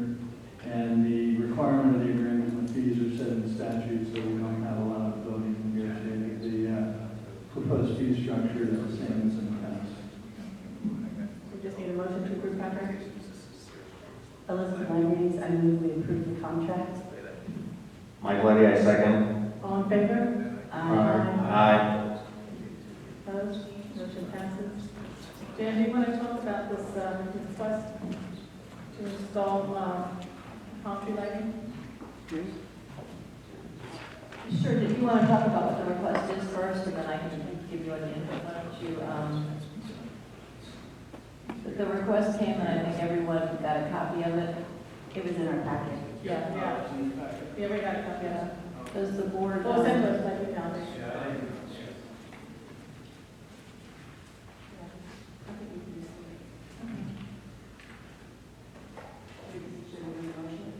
We're not going to reopen. It's his letter. Any questions for him? Yeah, that's what I was going to ask. Steve Mizell, 117 Torino Lane. Well, I think we need to present what it's about, because most people here haven't seen the letter, it wasn't in the packet. I live on Pond B1 at the main entrance, Torino Lane, and I want to request to run low voltage lighting to light the 4 ponds behind my property between the pond and my house. Straight up lights, low voltage, at no cost to the CDD. And I would use my professional landscaper to install the lights. He's installed the lights around the front and sides of my house already. Be willing to remove the lights at any time in the future should the CDD decide that it's unwarranted or that they just don't want it. There's a cap on the light which would be away from the tree. Both would be straight on the left and the right of the tree, facing straight up into the fronds. And the cap would prevent light beneath from going beyond it. Just go straight up. Do you have any questions? I think, Jen, can you talk about the legal implications of this decision?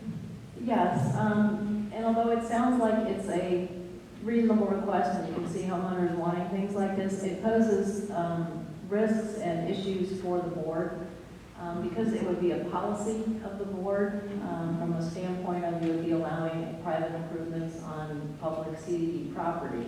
It would really be a policy establishing how we would accept the property, how the board would allow it to happen, and what kind of insurance is required.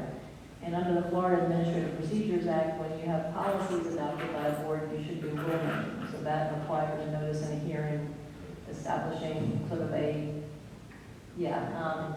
unfortunately, it's government property, and I know it sounds like a lot, but there is a process, and we have to be sure that insurance covered it, that we have to be sure that if there's any damage to property, it will be covered by insurance or indemnities. The engineer would have to look to make sure that whatever is proposed meets requirements, doesn't interfere with any CDD assets, and we have to kind of set up an application if anyone else wants to do this, so we're not treating people fairly. This would be how they would apply, what the engineer would do, what the cost would be, and it would require the notice rulemaking. George's folks would have to come up with a fee schedule for the cost. So even though it sounds like it's something minor to say, yes, you can do it and take it away, it poses bigger issues long-term if the next person comes and wants to put something on CDD property at their own expense. There's still other issues. What would be the approximate cost to get to that rulemaking process? We'd have to draft a rule application, the engineer would have to look at it, GMS would have to put together a fee schedule and advertise. It would be a few $1,000s, $4,000 or $5,000 to go through a whole rulemaking process, even if we just kept it as simple as whatever. And that's not really looking at I didn't talk to the engineer about this yet until we got some direction. And this was kind of a late email that came in, and I haven't had a chance to talk to our field staff, but are we sure this is CDD property? Yes. Based upon the buffer line and where the pond offsets are 100%? In this area. Okay. And these are temporary lights that just stick on a spike in the ground as opposed to permanent installation. Is there any precedent with other CDDs or anything like this comes up? I've had situations where developers want to put signage on CDD property, and in those instances, you enter into license agreements, which again are legal agreements that have to be drafted by the attorney on a case-by-case basis. Here, Jan's correct, you're going to be setting a precedent. So you're going to need to probably do it by rule so that if another resident wants to come in, and then you're going to be potentially obligated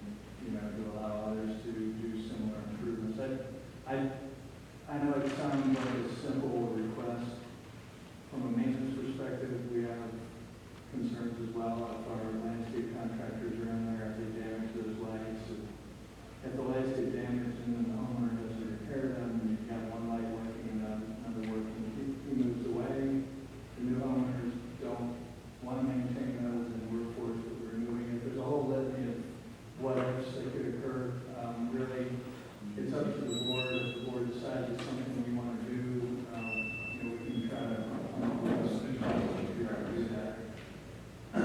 But it is private improvements on public property, so there are issues associated with that. I think things that enhance the beauty of our community are fine and should be supported. I understand now this is a little more complicated than we presumed. I know Steve would remove the lights when he left, if he left. So that might not be an issue. Or if they were damaged. Yeah, and this is the first time in how many, 18 years we've faced this question, I'm going to assume. So. You think it'll create a rush? It may not be create a rush, but it's going to be about $4,000 or $5,000 cost even get to the point of being able to make a decision. How do you write a rule that can approve? Yeah. Well, that's just it, but in doing this rulemaking, we'd have to decide what improvements we're going to consider, what are going to be possible. I mean, we're going to probably have, a long process getting to that rule, and a lot of expense. It would be a regulation basically saying that if someone wants to impose, wants to put any kind of asset or improvement on CDD property, this is the application, this is their explanation, this is what it would cost. We'll pay for the engineer to look at it. They will have to show that they have insurance. We need an indemnity. I mean, the other concern is what if one of those landscapers trips on the light and sues the district because it's on our property? I know it sounds so goofy. I hate being a lawyer sometimes, but it's why I'm here. It's that thing you don't think about, but the one guy that trips on it and says, "Ooh, if we got a deep pocket now, it's CDD's, not the owners," and then we're dealing with yet another problem. And But it's doable by creating rules and regulations that says this is the step and this is the liability, and answering those questions as to who has to insure it, who's liable if John Q. Public trips over Steve's light and wants to sue, who's going to be sued and not us. As long as it says, the agreement indemnifies us so that we're not at suit. Okay. That's an indemnity. Yeah, Nobody can indemnify. we're accepting liability. If anyone in the community, I mean, Jan, you're the lawyer, if anyone in the community puts stuff on our property, we're liable. we would ask their insurance to show they could cover it, but they would always sue the district first, and we have some liability for agreeing for it to be there. So if the worker trips on the ornamental grass, he can sue? Yeah, we get sued for sidewalk cracks in some districts like every week. It's terrible, but yes. That's what lawyers do. Yeah, that's what lawyers do. Not some ways. That's a resident. Yeah. Lawyers have to react. Yeah, we do have one CDD that has a whole staff on the sidewalk, we can the number of. So, but there is a mechanism, and is there a way of doing it so that it protects us, the community, from any legal liability? No. There's no way to do this without No. putting the district If I could add as an alternate, and I pulled up the Polk County property appraiser map with the aerial behind it. The plant beds I think you're referring to are right at the edge, into the property. If you can keep the lighting on your own property, which is getting to the CBD, and work the angles of the lighting so that it's, aesthetically pleasing for you, I think that's a better route than trying to put it on the CBD property right now, just, from what we've heard. At the base, straight up is the safest place that won't get affected by flower lawn. If I put it out in the grass, that's where there'll be problems with flower lawn. When they come speeding by with their, but both sides of the palm trees are protected by ornamental decorative grass. So the only person in the grass is once or twice a year actually cutting down the grass. That's the only extent of maintenance workers being inside the grass. And everybody else would be trespassing, wouldn't they? Technically. It's public property, so you could have kids or somebody else. The CBD is all public property. Yeah, They're allowed to walk around every CBD. And And again, this case might not be, a huge liability, but then when the next person comes who's on a pond and wants to put something in the pond that's CDD or an access, then you're faced with how you differentiate between their requests. That's why we've got to do a rulemaking requests. process to know exactly what we can and cannot accept, or will not accept before we start this. Rulemaking has to be first. Can I purchase the low voltage lights and give them to the CDD? Oh, no, that's giving us more liability.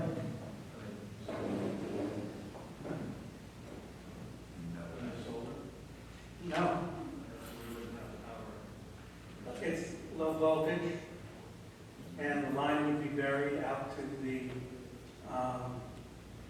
berm, and the line would be buried between the 4 trees, and directly at the base of the palm trees where the stakes would go, straight up. But then long term, what happens is you sell the house and we've done all this and it's in our possession and then the electricity, but the first thing I mean, we still have to set up the rule. There's no way we can do this without setting up a rule, and that rule process is about $4,000 to $5,000. Does this board want to consider a rule process? That's the first decision we have to make. Jan, do you think you could, with a little bit of research, give us an estimate of what it would cost to set up this process?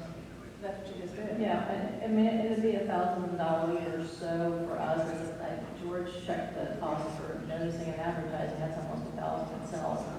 $1,100 just for the notice and advertising. It's 2 meetings, and then we'd have to get with the engineer on what everyone thinks the cost would be to actually review these requests. Depending on what it is, we have to set a fee schedule, which George's office would have to do. So, I mean, even trying to cut corners the most, you're talking $3,500 or $4,000 if there's no questions or issues. But then once we have this process set up, it would open the door for other homeowners if they wanted to do these kinds of things. All right, and who knows what else they might want to do. And then we have to set up a whole, like the architectural review committee, we have to set up a whole board, we have to set up a whole process. There's going to be long-term continuing costs of this. It's not a one-time thing for one person. Usually you think things on CDD or public property are for the benefit of the community, and there would be someone arguing that the benefit is only for your home or the home's right there. So that's the toughest part to get around when people come to you, because they'd argue, we need this in our backyard, but somebody else can benefit by it too. So. And then if some people don't like the lights and they start complaining about the lights, and we're stuck. We have to set up a whole process that if we're going to do something like this, that they have to at least get some kind of petition of all the neighbors agreeing to the process. I mean, there's a whole lot of stuff we have to think about, because you can almost guarantee there'll be at least one person that's going to complain.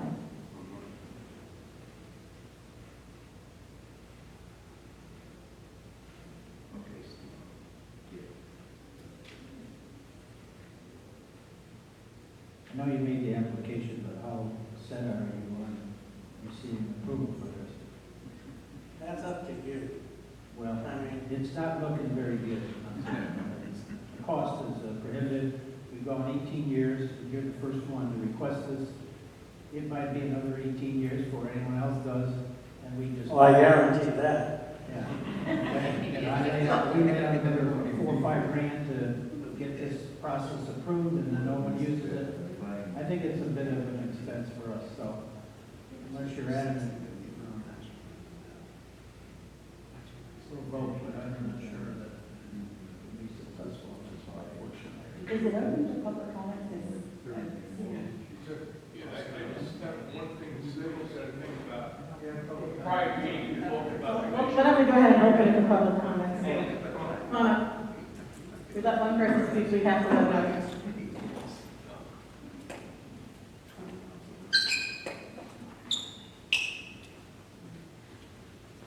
I like that here and everything, it sounds great. The only thing is, he puts it on CDD property, this person's gonna wanna put it on HOA property. Now you got another whole issue, that's dividing the community. So just keep that back in mind. Well, each issue would have to be voted on individually. There would have to be a petition and application process. So the HOA already has their process in place, the architectural review committee. But we have to decide if we really want to set up our own. Can we make these beds to the HOA so that they can go through their process? Anything developed in CDD property has to stay under control. It's public property, so we have to continue to manage it. Is there anything else, any other comments? Do we have any kind of motion to approve?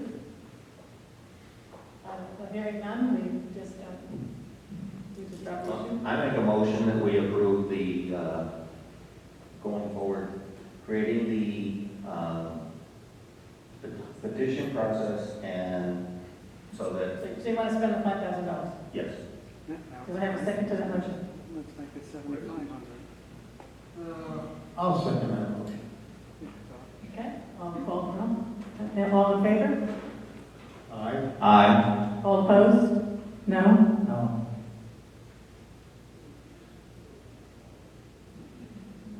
Up to you, Elizabeth. Elizabeth, your decision whether you want to go forward or not. Yeah, I was gonna abstain because I think we need to get more information. So abstain and it fails.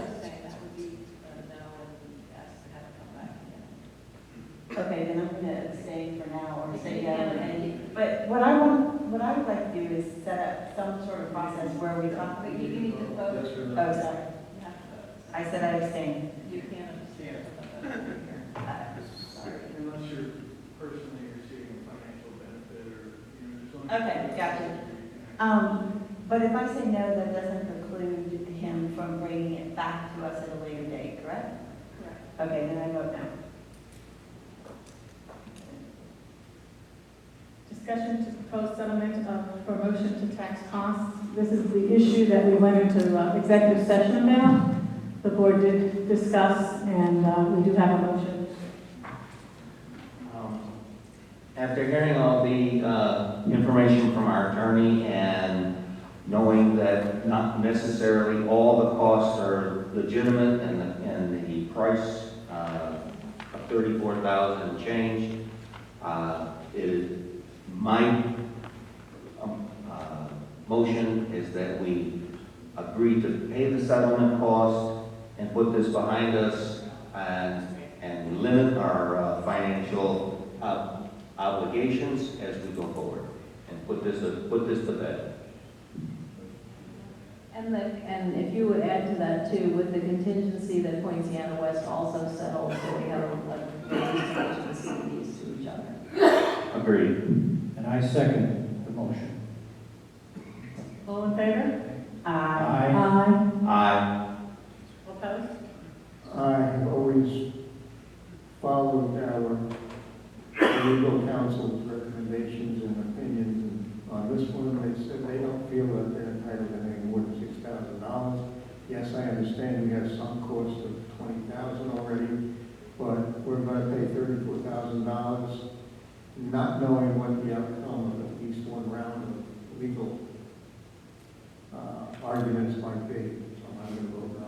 Well, in our discussion, we figured out at least another $12,000 to get to a point of a decision, and then we can go to appeals and go on and on and on and on. We've already spent A lot of $20,000. things could happen in the future. We have no idea what they are. Okay, we voted now. We have This is a vote now. Four to one. Four in favor, so the settlement passes with the caveat that Poinciana West also settles, and we have a joint release with them.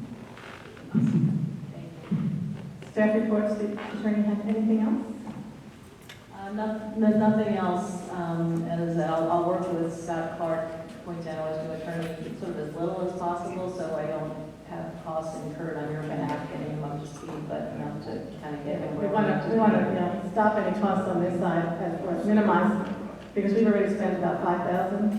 Yeah, we will email the merger agreement to everybody again, just so you can look at it in the event you have questions or want to start thinking about it. Thanks, that's all we have. Engineer? Yeah, so I passed out for you our annual pond inspection report. It's a long one that you can read when you have some insomnia troubles. So I won't get into a lot of detail, but what I did want to explain is. Oh, here,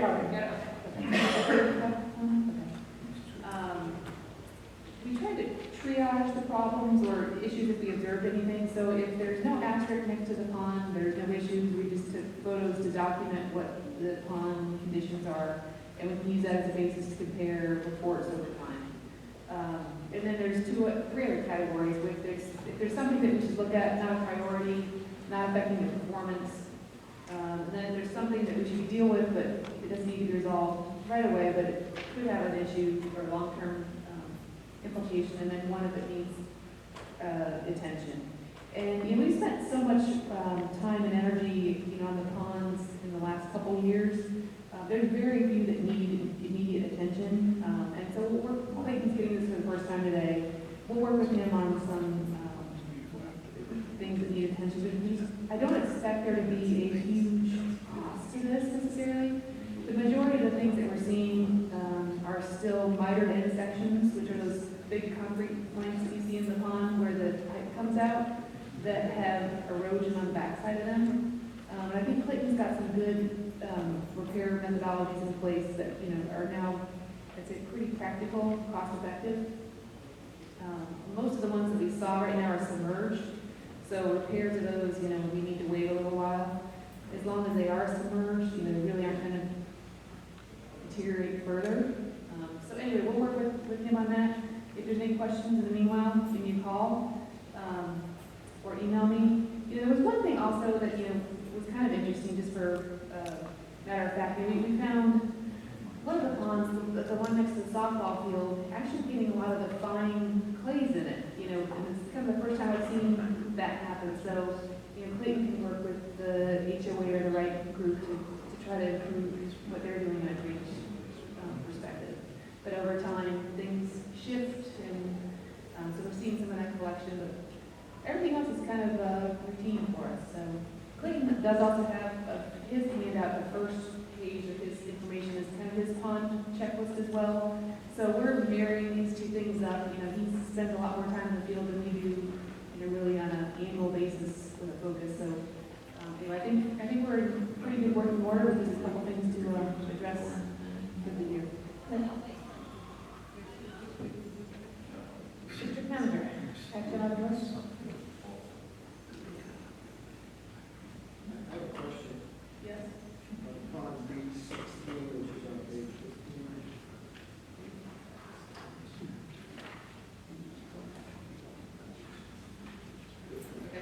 What is that?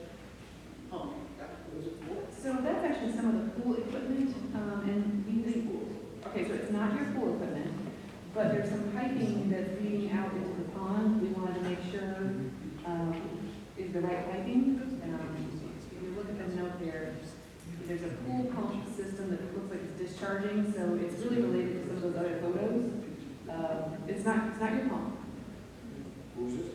I would assume it's the HOA with the pools and kind of back house from your pool deck area. So. This is from the pond? No, this is Riviera, right? You know, I don't know the names of the neighborhood as well. It's a neighborhood zone? That looks like a neighborhood zone. So it was enough to give hopefully Clayton detail to be able to go in the field and look at that, but whatever's coming from that looks like it's tying into the pond, which could be creating some of the erosion. If it's HOA system, Certainly. obviously transfer the cost. Certainly.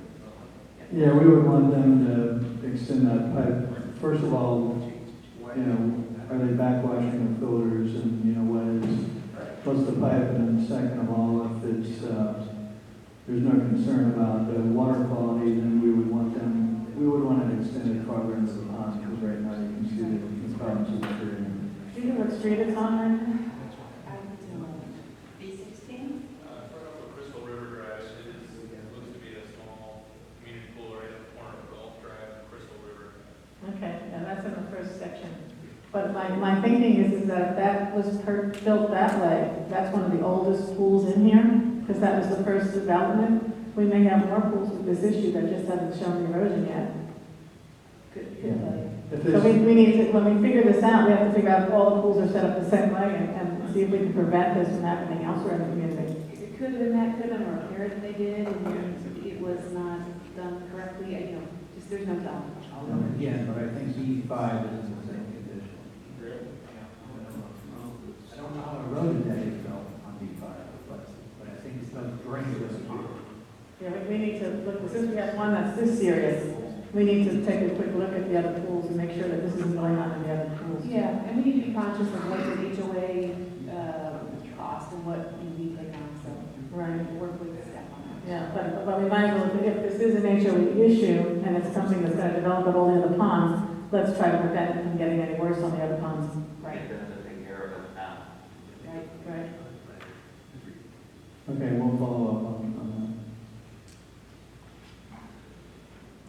that. Okay, on the action items list, the hearing assistance equipment has been purchased and it's available. We'll only set it up in the event we're contacted prior to a meeting and it's requested. So we have that available if we are contacted. The cost of that was between $400 and $500 and it'll be split between both districts. Should we send that out as part of the notice at the, when we do our notice meeting through the HOA? We have in our legal notices. Yeah, we probably should send, nobody reached Lakeland Ledger, I should say nobody, but we have a very small number of people that are going to be legal notices in the Lakeland Ledger. So I think the email process probably works better and put it at the bottom of that notice. Which notice? The notice that we send out through the HOA. For each month? For each meeting, yeah. Okay. Just one more sentence. Yeah, there's If you have any standard hearings. language that goes, legal ease that we can put down there if they need assistance. Yeah, just so that people, they know to call beforehand. Because I hate the people thinking, well, we have a system, we should have to show up expecting it, that they need to know they have to make reservations before. Right, okay.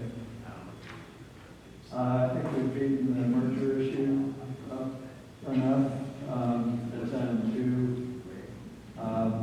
Item 3, and I'm going to change that to ongoing because I'm not sure where we are, as far as a deadline. I know that Tony asked for some due dates. We don't have them in here yet, but I'll talk about each one. I think on item 3, we may need more board direction on specifically what, and maybe Tony, so maybe this needs to be an agenda item. Supervisor Reed has certain ideas about what he would like to see as far as coordination and joint meetings between the various entities. And I know there's been different, when that issue came up, there were different points of view on the board about the feasibility of some of those things. So I think from a staff perspective, I need a little more direction on where I need to go with that item. So whether you want to have the discussion now or we want to put it as an agenda item. Why don't we put it as agenda item next time? It's already 1:41. We're already almost 2 hours beyond our time. I'll go ahead and talk about it then.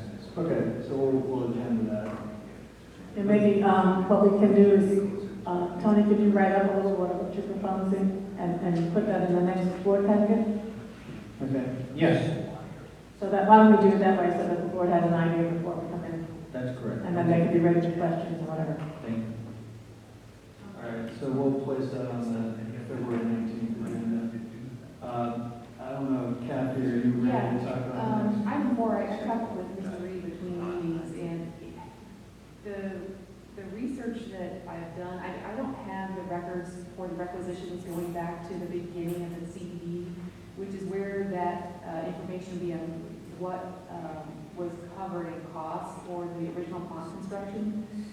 So I don't know if, George, that's something you have, or I'm just not sure where to get that, but I can tell you all those early requisitions were done purposeful for meeting, for benefit of the CDD. I was involved early on supporting another engineer at the time, so I don't have those records with me, but doing the first 10 requisitions that were created by the district for mass grading. So, Did you have those records? They'd be an archive, so we archive the records and everything for the last few years is scanned and available electronically, but the requisitions from back when the district was first created are in Iron Mountain boxes archived, so we'd have to pull those, assuming we've got a decent catalog of those records. I think if we can get those records just for what was actually spent on, what the CDC funds expended, I think since none of us were here at the time and there was no history, I think it'd be valuable for the CDD to have history of what was spent and what was purchased using the CDD bond funds. Okay, so that, under the comments, I'll put a note that district manager will research requisition records. Yeah, that'd be great. I'll put a February 19th due date on there with hopes that maybe we can bring something back at the February goal. Or at least an update of where it is. Okay. The pressure washer for the tunnels, Clayton's got 2 proposals. He's going to present those under his report. So I'll put that as far as completion of the work. Assuming the board makes a decision today, we're going to get that done in the next 30 days. Yeah, so we'll put a completion date of February 19th for that. And the methodology for the golf course assessments and how to factor in the budget, frankly, I haven't had a chance to look at that yet. So I'll put a February date on that as well.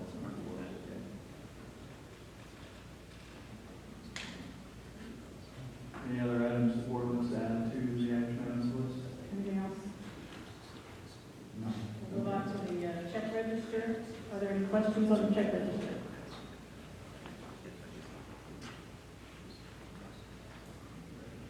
Check register.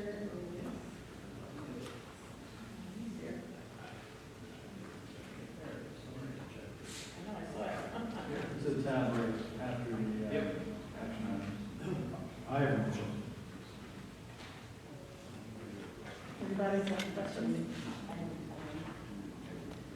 Okay, motion to accept the check register.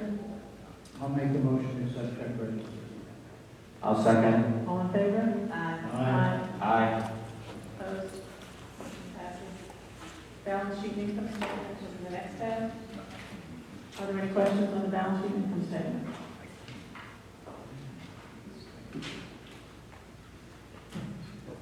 I have none.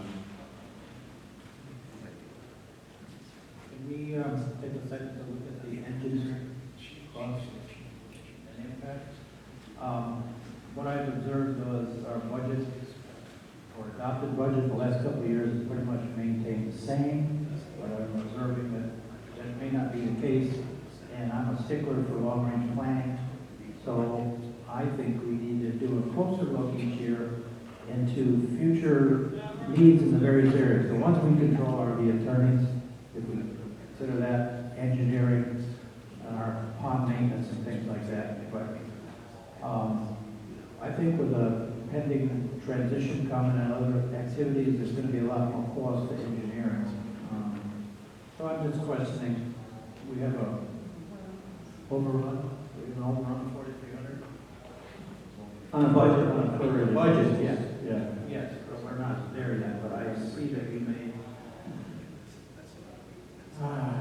The bulk of our costs and the reason that our invoice was higher last month was because of the pond inspection report that we generated. So prorated through the year, I think we'll be closed meetings. There have been a lot and they've been long. Yes, So if we can control that, or I can call into some, but I do understand your concern. Okay. Yeah, so it's mostly at this point, it's going to be meetings going forward. Correct. We're not talking about a lot of other engineering. Hopefully not. Okay.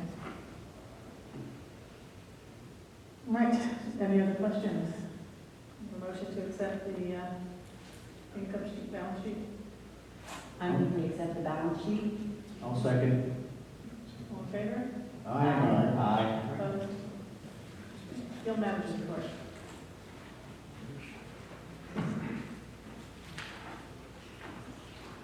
Good afternoon. I'll go right into my report since we're running late here.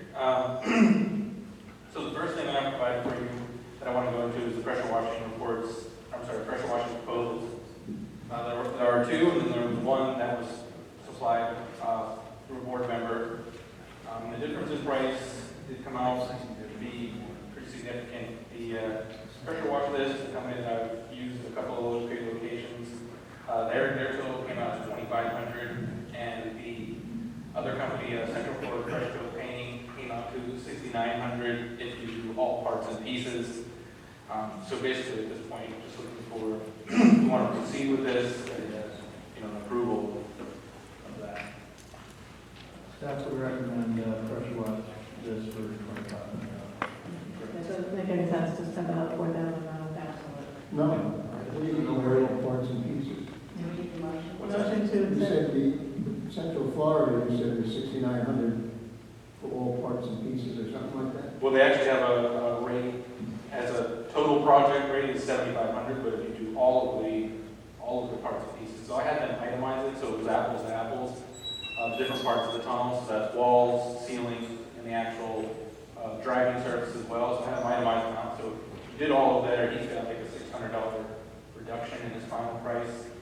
That's why I meant all the parts and pieces. Okay, you put $2,500 when it's. All parts and pieces, right? Yep, correct. And you worked with them before. And you've seen their work before, the pressure wash. Yes, absolutely. Yes. We've used them for quite a few And things. so it's a no-brainer. Yes, and you have the final approval or acceptance. If you're not happy with it, it will be redone. Oh, absolutely. Okay. Yes. Any motion? Yes, please. I move we accept Pressure Wash This Inc. as our pressure washer. I second it. All in favor? Aye. Opposed? Okay. Okay, so going to the next thing, one that's going to be added to our list here is when I was on B16, I discovered some exposed liner. Very small section, nothing like what we had last year. This one, I don't believe that we need to go into the full dredge stock repair and all that like we had on E31 and also D2. But this one, I really sort of already cover it, but I think it will need a more permanent, substantial repair. Beginning to quote everything together for that, exactly how we're going to do that. But like I said, much smaller, maybe 4-foot section as opposed to 10, 20 feet. So that's just something I want to let the board know. It's going to go on our checklist here. And then some other items. This is just the action item list presenting it to you, and in conjunction with Kathy's list, that we have kind of a target of where we want to move for this fiscal year. The last thing, there was some additional area maintenance. It does appear as though the landscaper hit one of the panels. The panel still works, but I'm working with the landscaper right now on getting that replaced, and also the company that created it. But other than that, we have a couple other things to go into that and a couple other repairs to pull out, but once again, there's ongoing maintenance. So, and then, of course, as usual, I have the reports here for you. You can look at your just explaining every part pond that Clark has treated and the treatment they carried out, and going into the complaint log when they have the one personality on D5, which was sprayed and treated and will continue to be monitored, and I've also reached out to them. So that's all I have today, unless there's any questions. I noticed that Poinciana West requested a list of chemicals they use to treat ponds. Do we want to have the same list or have an equivalent list prepared for us? It'll be the same, I can absolutely prepare it for you. So we can just get a copy of that list? Yes, we agree. Where do you see that? I don't know if the list is going to be the same. Yeah, that's very It much would the same, be. yes. Yes, so please just share it with us. Absolutely. Great. At the Poinciana West meeting, talked about fish. The study, I'd like you to go over that for the rest of us. I think it's a good idea with the intention that my goal is to get rid of the aerator over time. So an alternative is potentially fish. Correct. These are, for any of the board members that weren't here during the Poinciana West meeting, or any residents here, Poinciana West requested some fish to be put in a smaller pond, 1 acre pond. And through some research and through some discussion with different fisheries and those sort of things, some preliminary ideas were a bluegill and red eared sunfish mix, which essentially people call a brim. And that is a fish that they do in fact eat the larvae, but they're more of a hybrid. They also eat other bigger fish. The bluegill will tend to eat minnows and that sort of thing. So their primary diet is not the mixed larvae. So through some research and what they do out in Pasco County, where I have some other districts, it's these gambusia, which is a smaller fish that their primary source of food is going to be the larvae. They are a smaller fish, but they are prone to being eaten and everything, and that's kind of why the shrimp were also recommended to sort of steer the other fish away. But they are also very resilient, so they can live through a lot of situations and a lot of things. So even though they do tend to get food for the rest of the fish, they still populate and continue to go. And their primary goal is destroying and eating the fish live. And they can survive on other things. You know, for example, we don't have the spawn, they will still survive, they won't just all die. For example, like a carp that runs out of grass. How does that compare to what we already put into the 2 ponds here in Poinciana? So we put a lot of fish in before, and the only difference is, like I said, these smaller fish are just a more targeted approach than the larva. The bluegill and the brim do eat the larva. What success have we had? What have we seen with what we've done? Well, they only went in a couple days ago.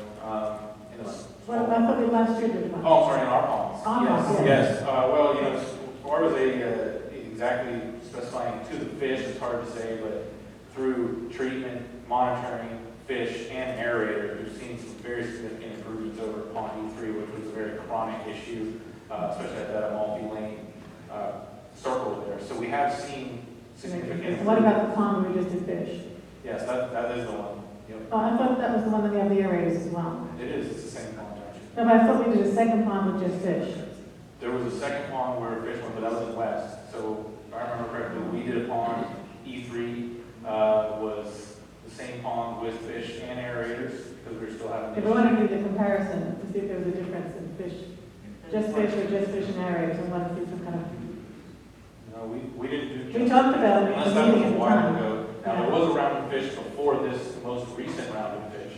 Right, I'm talking about the older round of fish. We had said in Poinciana CDD at the time we considered the aerators, that we wanted to do a study to see whether we needed to have both fish and aerators or fish alone will do what we needed.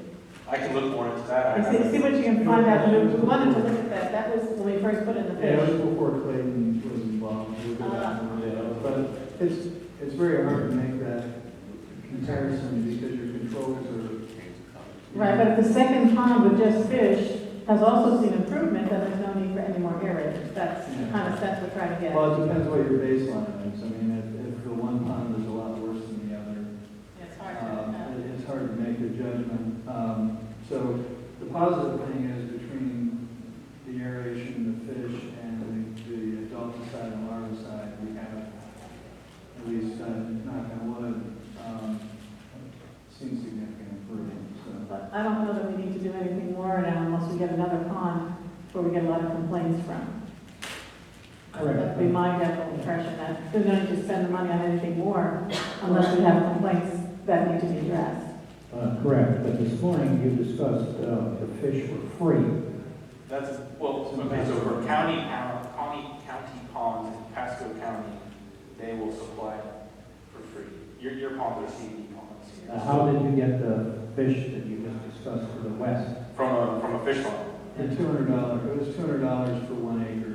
What was free is that because we were under the threshold for the fishery to do the install, we went and picked the fish up and we stocked the pond ourselves.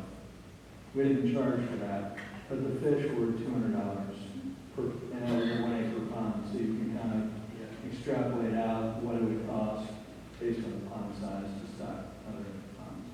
It resulted in about 2,000 gambusia and 1,500-ish of the shrimp. Okay, this is always a work in process, so we need to continually plan and move forward with ideas with the ultimate goal in mind. I want to get rid of the aerators. Right, and chemicals. So, fish, we want to find ways. $200 is not a problem. I think that's excellent. We're going to find $200 per acre, how much is our ponds, acre ponds? Depends on which ponds are having a problem. I don't think 90% of our ponds have any niche issues. 90%. We're talking about 10%. So I think we're trying to find out what it is that those 10% have in common that's causing the issue, try to fix it.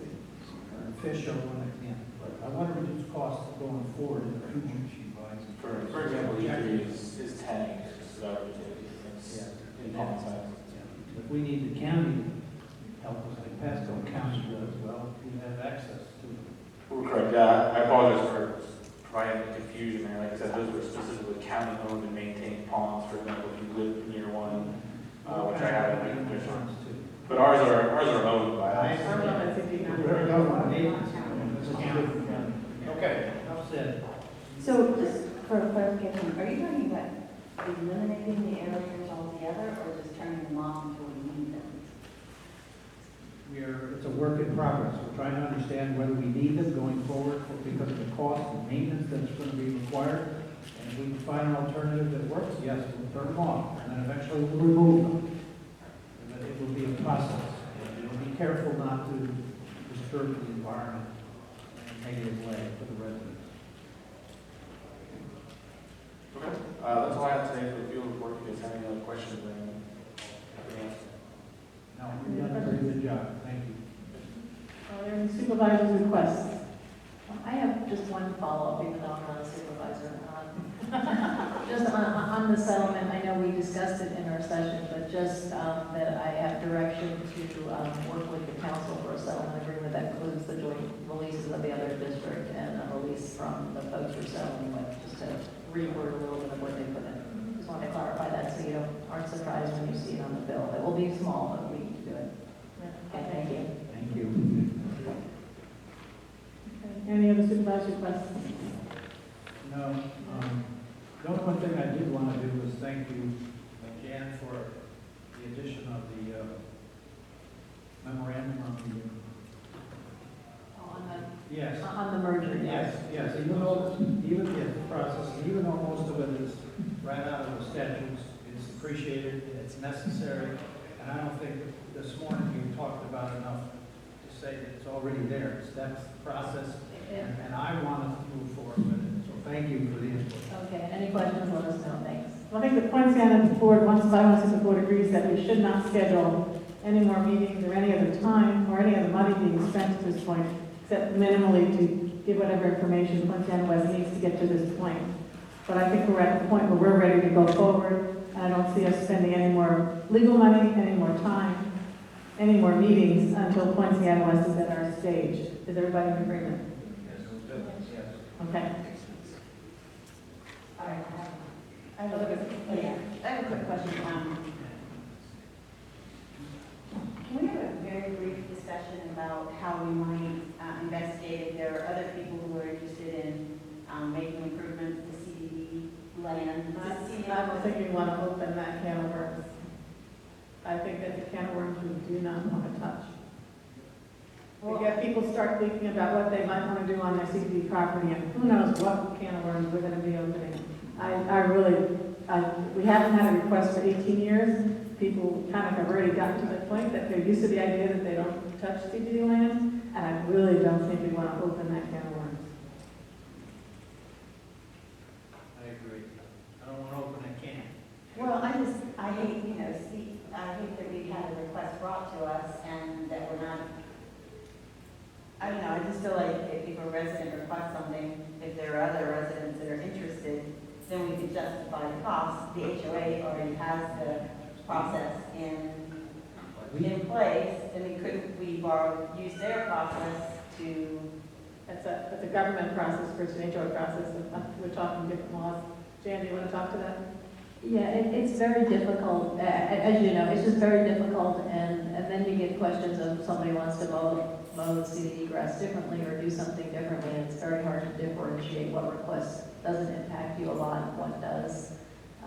So most CDDs take the position that if it's CDD property, you can't approve it unless it's something the CDD would want to install and maintain on their own as a long-term asset.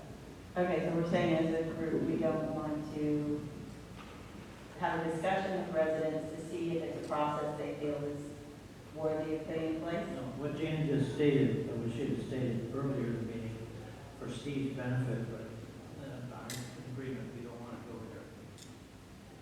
And Steve's a friend and a neighbor.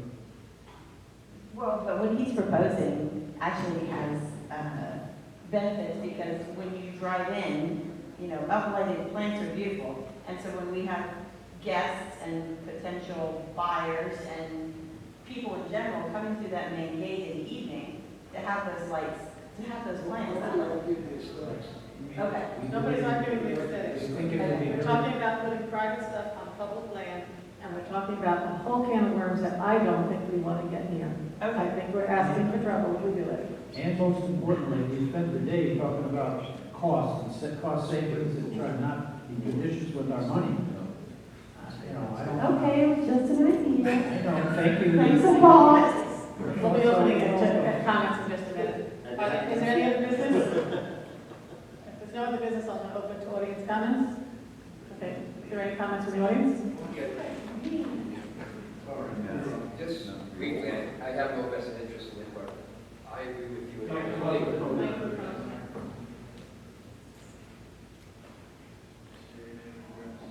My name is David Oswego, at 675 Boston Road Drive. I have no vested interest in what we're just discussing now, but I think as a community member, I think there should be a policy, because you're just kicking the can down the road. This will come up again, and I know it's an item we don't really want to encourage, but you do need to have an explanation to someone saying, well, this is how we will approve it. If you don't comply with the requirements, then you don't have legitimacy reason for doing it. I think you're just avoiding the situation, and it's unfair to the rest of the community. Just my input. Any other comments from the audience?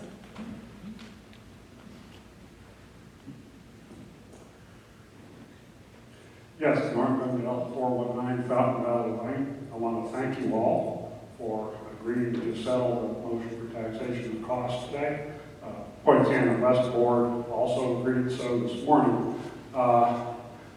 The proposals included separate settlement agreements, but if I'm understanding your preference is to do a single settlement agreement with all three parties and making clear that neither board has any expectations of the other.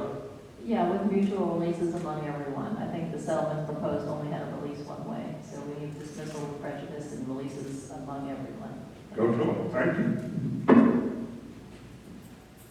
Any other audience comments? Seeing none, motion for adjournment. Elizabeth Landry, I move we adjourn. Second. All in favor? Aye. We're adjourned.